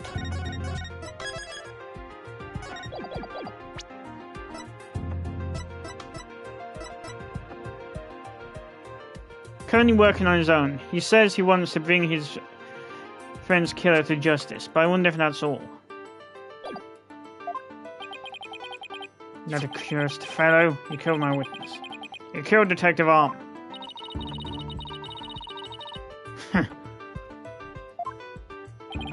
Exactly. In other words, the question of who killed the victim in the boarding lounge, as once again became the main focus of this trial. It's obvious Prosecutor Blackwell still thinks it was Mr. Starbuck. But Wright said now Blackwell has a thing against Yasuo. Nevertheless, the defense argues there was a third person in the lounge, and that's who killed the victim. To make such reckless claims in a courtroom takes a bold man. What a stupid one. There was no third person in the boarding lounge. Have you gone dotty already? Old man. Objection! I'll see who's the dotard after I challenge you with my years of experience, little boy. In any case, Mr. Starbuck claims he saw someone leaving the lounge. Furthermore, a Space Center employee also saw a suspicious figure at the scene. They saw a third person? I see my sister's been running her mouth. That's right, I almost forgot that Aura is Professor Blackwell's sister. No matter, she didn't see this mystery person's feelings clearly. Therefore, there was no evidence to indicate that this person was not the defendant.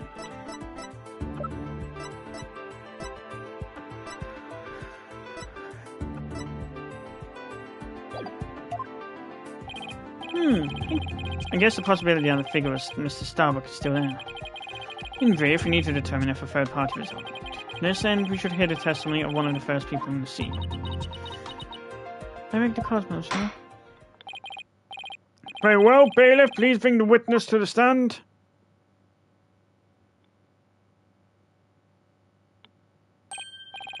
Why, I believe I've seen you before in the newspapers. Of course you have, But I'm Yuri Cosmos, director of the Cosmos Space Center, which was of course named after me, Yuri Cosmos.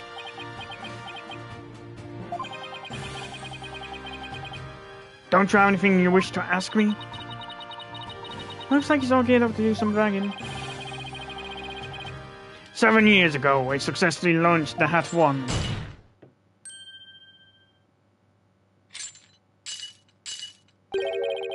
Everyone already knows how brilliant you are.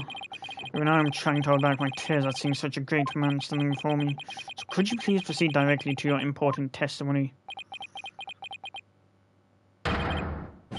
I see this fine young lad has a proper appreciation of greatness. And allow me to begin my epochal testimony that will be recorded in the annals of history. Annals. I don't know what the fuck I'm saying anymore.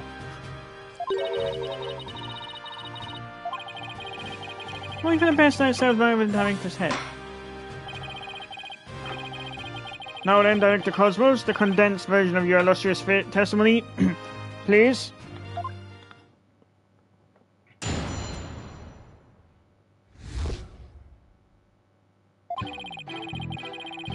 Detective Owen and I rushed towards the boarding lounge together. We ran via the control room and peeked in from there to see what was going on inside.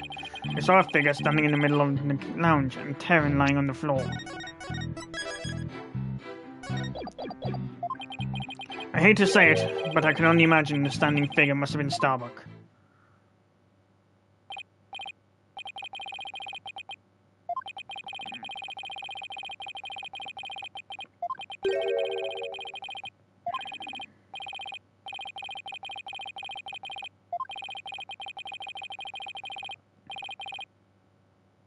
Yeah, just the same. What the fuck? To save my men, I went personally into the epicenter of danger.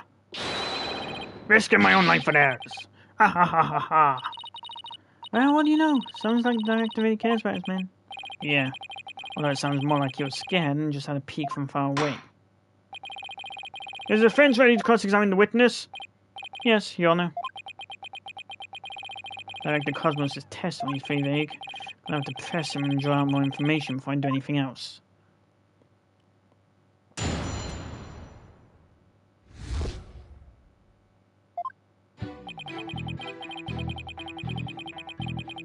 Hold it! Where were you coming from? 6th floor. We were making sure any stragglers made their way to the 4th floor. It was then that we heard about Starbuck and Terran and hurried to the 3rd floor lounge. On my galactic scooter here, of course. Why do you keep calling it galactic? Does that have something to do with space?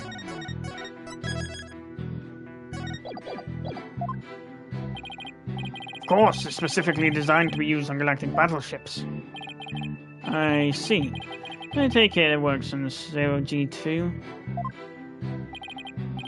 Sadly, no. With the current state of technology as it is, I'm afraid it would just float about and be galactically useless. Well, that's a galactic bummer. I see, so you rushed to the boarding lounge on your space-age pogo stick. When you got to the scene, what did you see?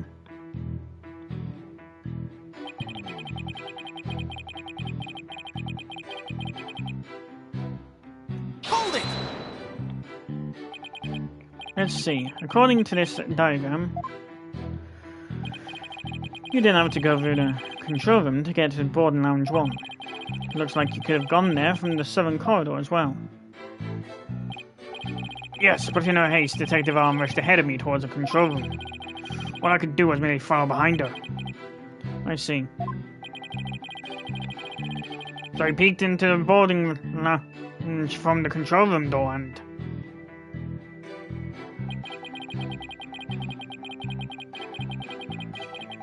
Hold it! So you couldn't see who that figure was clearly, or what they were doing? Sadly, the only thing I could tell was that there was a person standing motionless. The defendant, no doubt, staring aghast at his deed. What other explanation is there? I'm so close, but without evidence to come prove that person's a third party.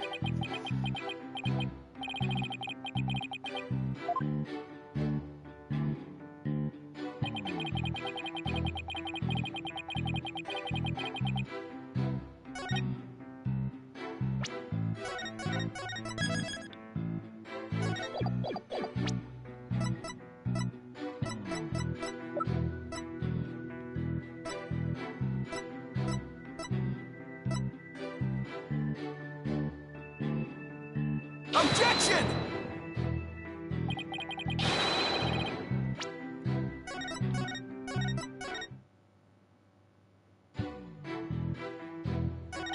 Hold it! Another Black Quill also saw a suspicious figure in the lounge, but she gave the statement that it was too dark to see the person's face clearly. Did you see this figure's face clearly? No, not clearly. The lighter they were holding illuminated the area around their feet at the time. But other than that, I could see little else. That's why I could see Taryn, but I couldn't see who the other person was. So far you know it might not have been Mr. Starbuck. Isn't that correct? I would like to believe that. Starbuck isn't the type of man who's capable of murder. Objection! When the witness entered the boarding lounge, there was no third person there. Isn't that correct, Great Space Center Director? Yes, that's right. And Starbuck and Taryn were there at the time.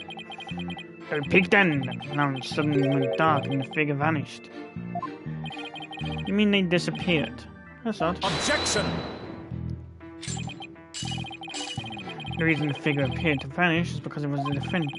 When the witnesses weren't looking, he fell to the floor and fainted. Hold it!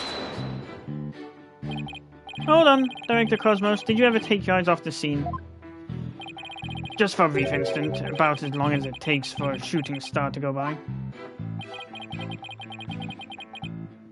If you took your eyes off the scene, then this third person could have escaped during the time.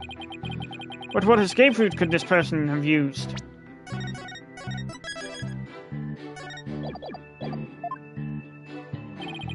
The direction opposite the control room. The southern door to the elevators. There's no security lock on that door, so it would have been possible to escape that way. Objection! All things are possible, right, Dono?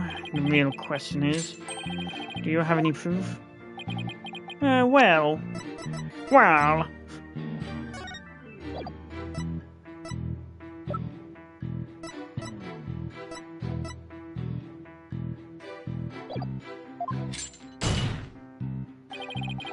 Just talking possibilities. We could each profess whatever. An inmate who used to be a university professor in lunar research used to say that there is a kingdom of little things.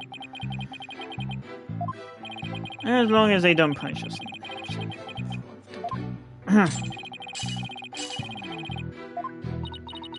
He's calling your theory work of fiction, boss. And he's right, don't have any proof yet. Still, some door was a possible escape route. Better make a mental note of that.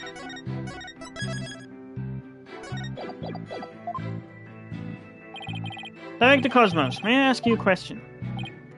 Yes? Why do you look away from the boarding lounge? Ahaha! There's actually another tale of bravery behind the answer to that. Because when Detective Arms saw the figure and raised her gun, being a great humanitarian and protector of mankind, I tried to stop her. What? You're saying Detective Arm raised her gun as soon as she saw the figure? I imagine her instincts as a detective told her they were the killer. Don't know about that. And were you able to prevent Detective Arm from firing her gun? I'm afraid I was too late. I was unable to stop her. She identified herself clearly, and then she fired 2 warning shots at the shady figure. Shadow figure.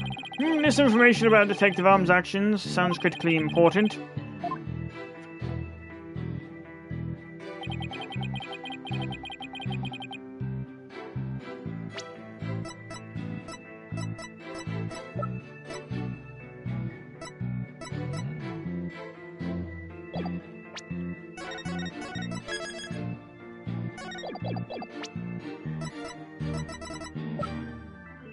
Objection! Are you sure you were really paying attention to what Detective Arm was doing? You doubt my words? Words that will someday be written down in history books?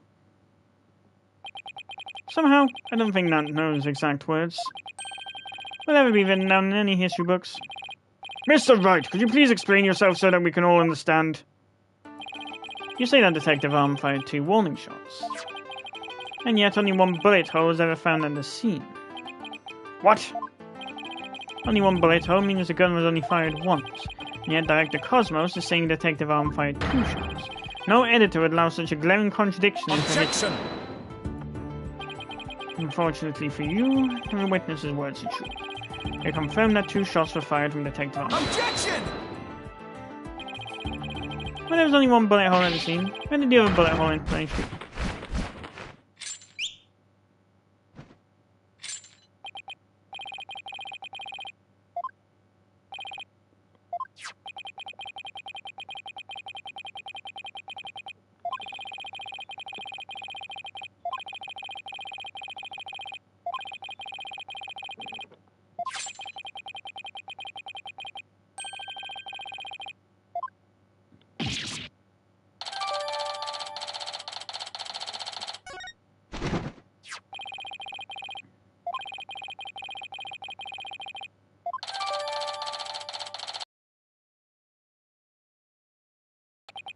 Rifling marks? They're like a gun's fingerprints on a bullet, correct? Examining the rifling marks on the bullet can tell us the gun it was fired from. One of the bullets the detective fired found its way into the holographic image display. The other bullet came to a stop near the victim's oxygen tank. The evidence confirms the director's statement that the detective fired 2 shots. My beautiful contradiction. Gone. Oh, gone.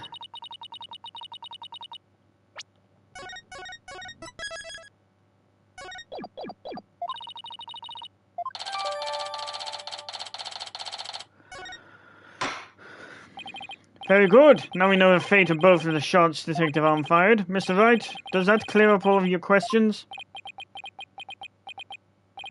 Detective Arm fired 2 warning shots. One hit the holographic display and the other hit the oxygen tank. Does that really clear up everything about what happened at the scene?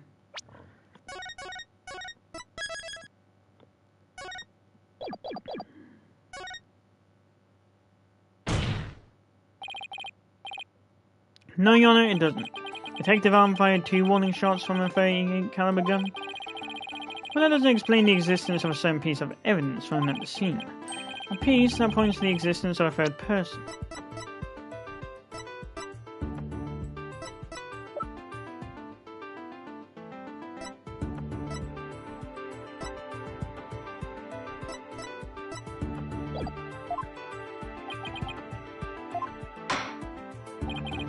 Very well, but it won't do to keep us waiting, Mr. Wright.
And what is this metal pellet supposed to be?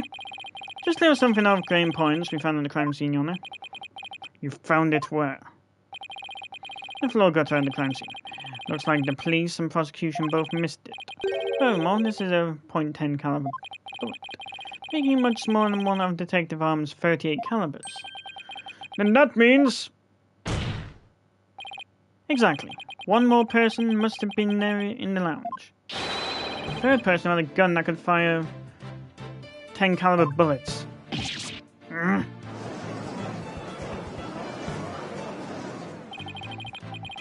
if that's true, it explains why Detective Arm fired warning shots. This third person fired at Detective Arm and Director Cosmos with their gun. In return, the detective fired her warning shots. Isn't that how it really went down, Director Cosmos? Ahaha, it looks like you deduced my miraculous tale of survival. Yes, you're absolutely correct. The mystery person fired upon us. What's this now?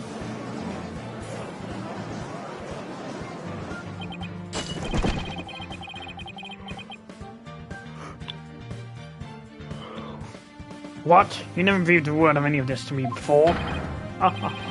Well, all great men have a secret or two, don't you know? Foolish old geezer. So Director Cosmos really has been hiding the presence of a third person all along. Director Cosmos, I want you to testify to the court about what you really saw. You may be a very great man, but in my courtroom you're just another witness. You don't receive special treatment here. Now please give accurate testimony.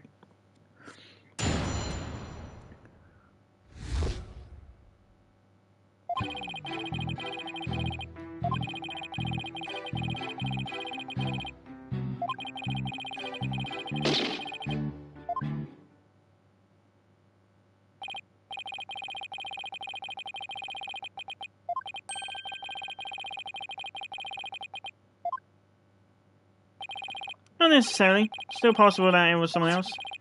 Most likely, as soon as Detective Arm and Director Cosmos discovered this person, he escaped through the southern door, the one that didn't have a security lock. Objection! Double-edged swords are a tricky lot. Must handle one, and it is you who is cut down. Your reasoning could apply if Space Boy were the killer as well. Think about it. After being discovered, he could have fired the 10 caliber gun. Detective Arm would have responded by firing 2 warning shots. What I had to do was feign unconsciousness to invent the possibility of a third person. Objection! But Mr. Starbuck didn't have a gun in his possession when he was found by police. Nor had the gun been found at the crime scene.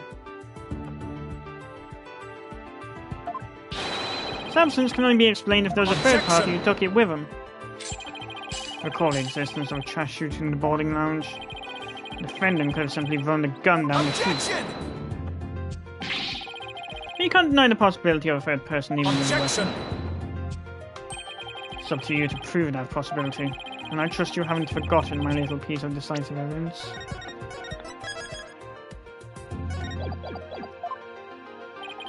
What evidence? Why, the detonator switch was found in Mr. Starbuck's pocket, naturally. There was compelling evidence of all that tells us he is the culprit. I did forget about that. Look, your boldness, how deliciously obvious it is that they lack the evidence to rival mine.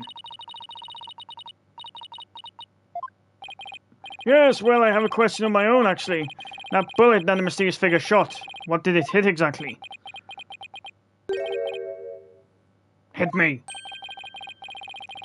So does that mean you're a ghost? I was wondering when you realized it's your boldness.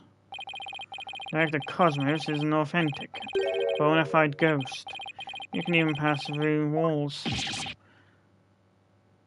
Objection! Prosecutor Blackwell, shame on you for teasing the nice gentleman. Your boldness, it was all in jest. Please show yourself again. Are you sure? In that case, how did you manage to survive being shot, Director Cosmos? Ahaha, I'm glad you asked.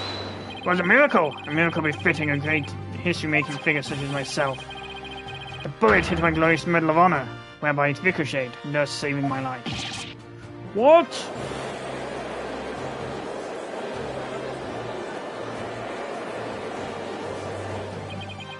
That's unbelievable.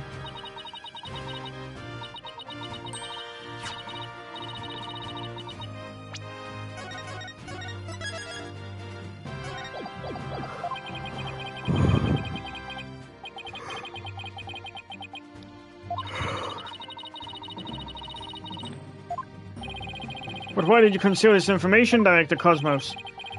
A great man such as myself has to hide things on occasion, no matter how much it hurts. It's the plight of the truly great. It may be hard for this generation to understand. I don't know, but it sounds fishy to me. What else is the item? Let's just cross-examine it. Now then, Mr. Wright, your cross-examination, please.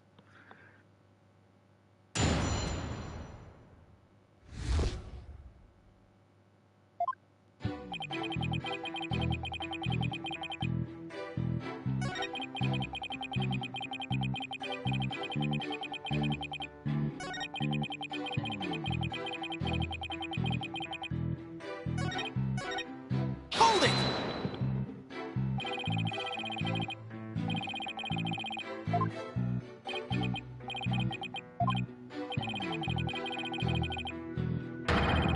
Hold it!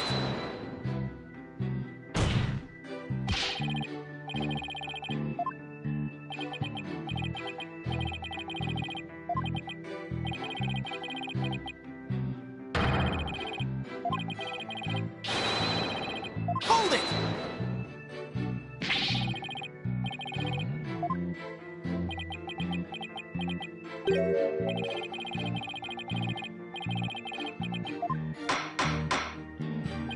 Director Cosmos, perhaps you could save your boastful tales for later. I must. We'll peek in through the control room door and...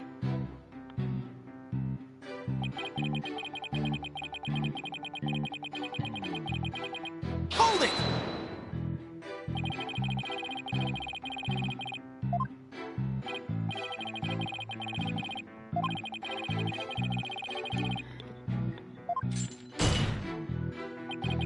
If it's about that one miracle again, you can sod off and tell it to a stray mutt. Ha ha ha! Excellent idea. No reason why the animal world shouldn't hear my greatness. And so they shall. But first, your testimony. What happened next?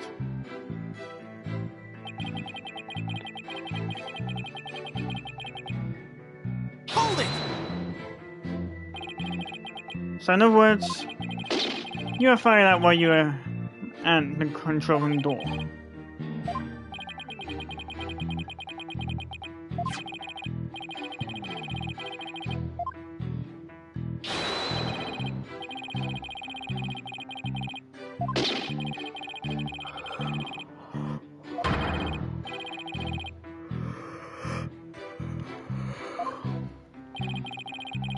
In that case, the bullet should have wound up somewhere around the control room door.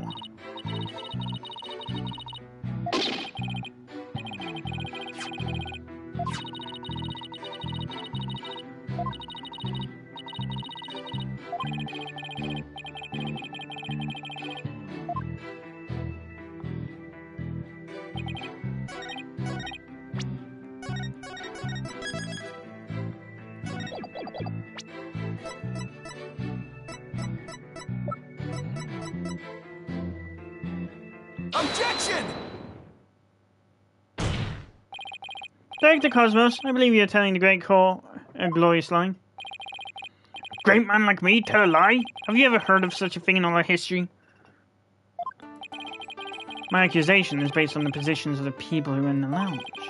According to your testimony, you and Detective Arm were near the control room door, and the mystery figure was standing in the middle of the boarding lounge. If, as you say, the figure fired a gun at you from this position, then the bullet would have travelled in this direction. However, we found the 10 caliber bullet here. Oh!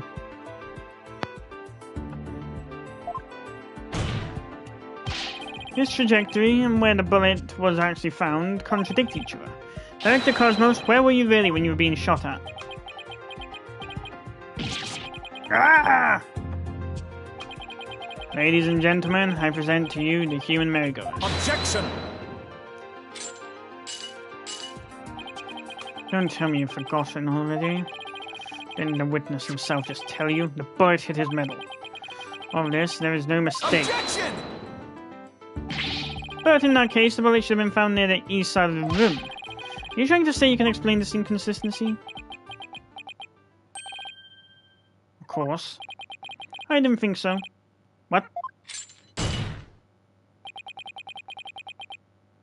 Oh, great Director Cosmos.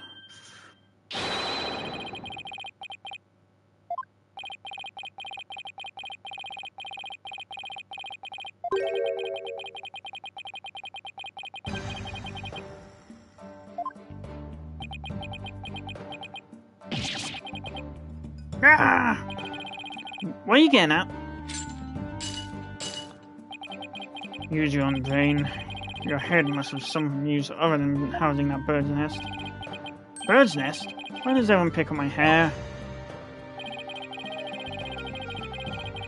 Director Cosmos and the detective witnessed the scene from the southern door. The killer fired in there, and that is why the bullet was found in the south. Ah, now it makes some sense. Also, the witness being at the southern door is rather favorable for the prosecution. Huh? I got a bad feeling about this. How about it, then? How about it, Director? If you don't tell the truth this time. Yikes! His handcuffs!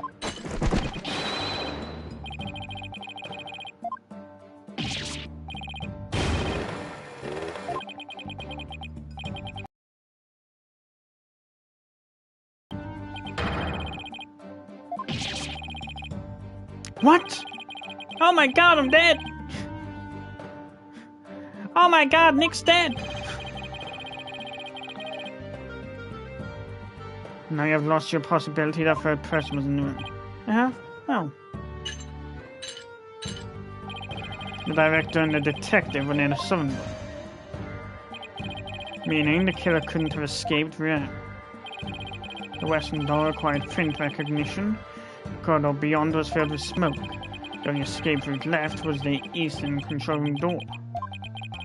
And the only way to get through there was with Director Cosmos' fingerprints.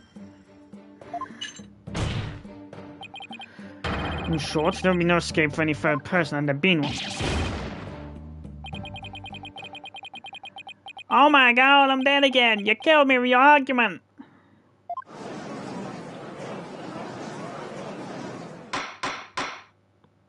Order! Order in the court! Director Cosmos, why did you tell such an outrageous lie? You're covering for the defendant. Isn't that right?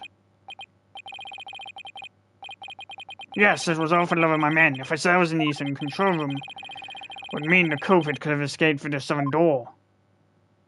It would have meant that there could have been a third person. All I wanted to do was protect Starbuck. It sells in the control room to invent an escape route for a third person. What a convoluted lie. What are you really covering for the defendant? Looks like we've come to a conclusion. That the defense's argument, the possibility of a third person has crumbled.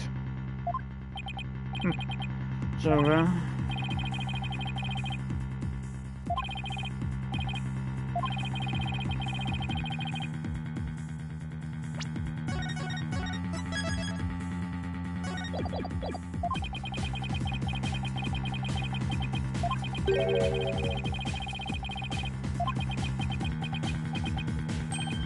Wait, what if the whole premise is over?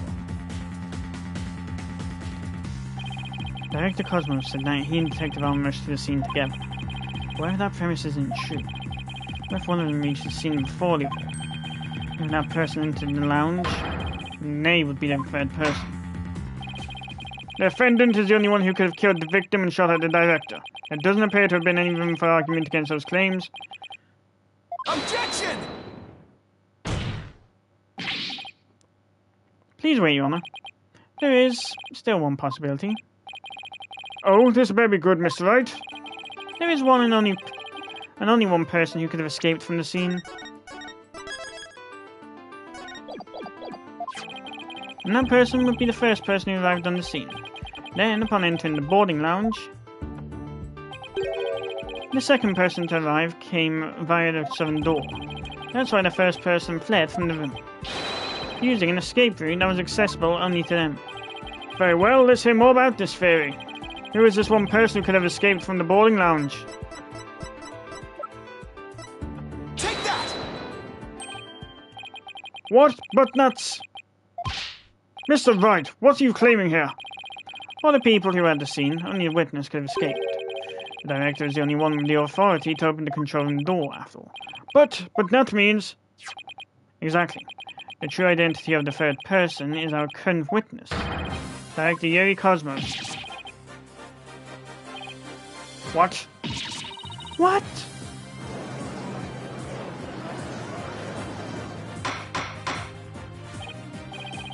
Order! Order in the court, I say. Mr. Wright, you'll explain yourself in more detail.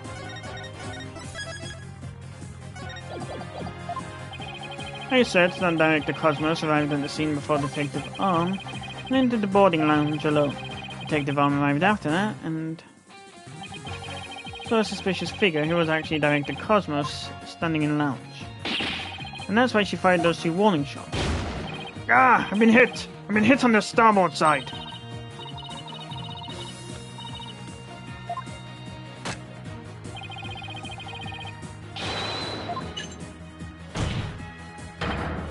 Cosmos, you have told a lie in this court once again.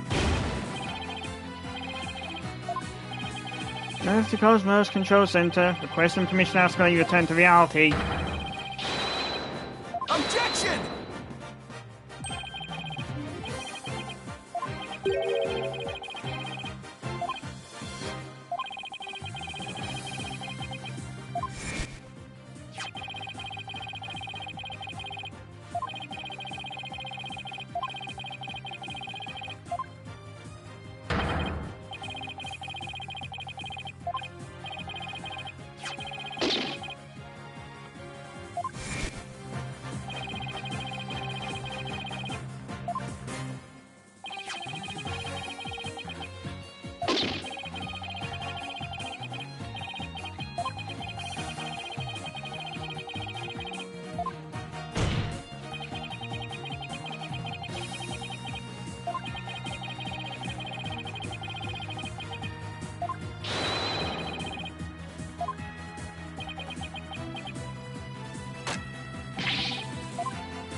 The 38 caliber bullet found on the floor at that scene didn't hit the oxygen tank.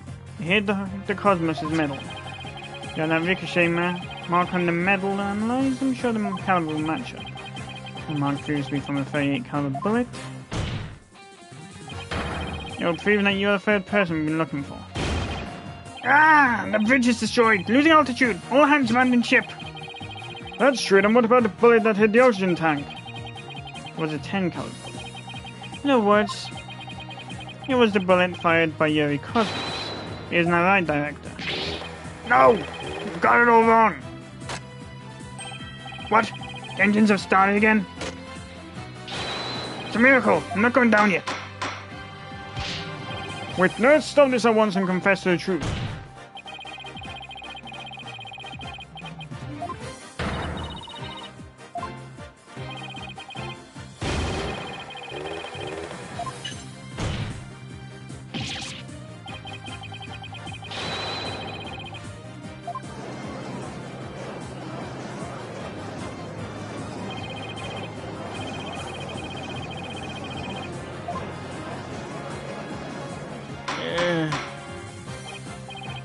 Order in the court. And will someone please stop the witness from spinning?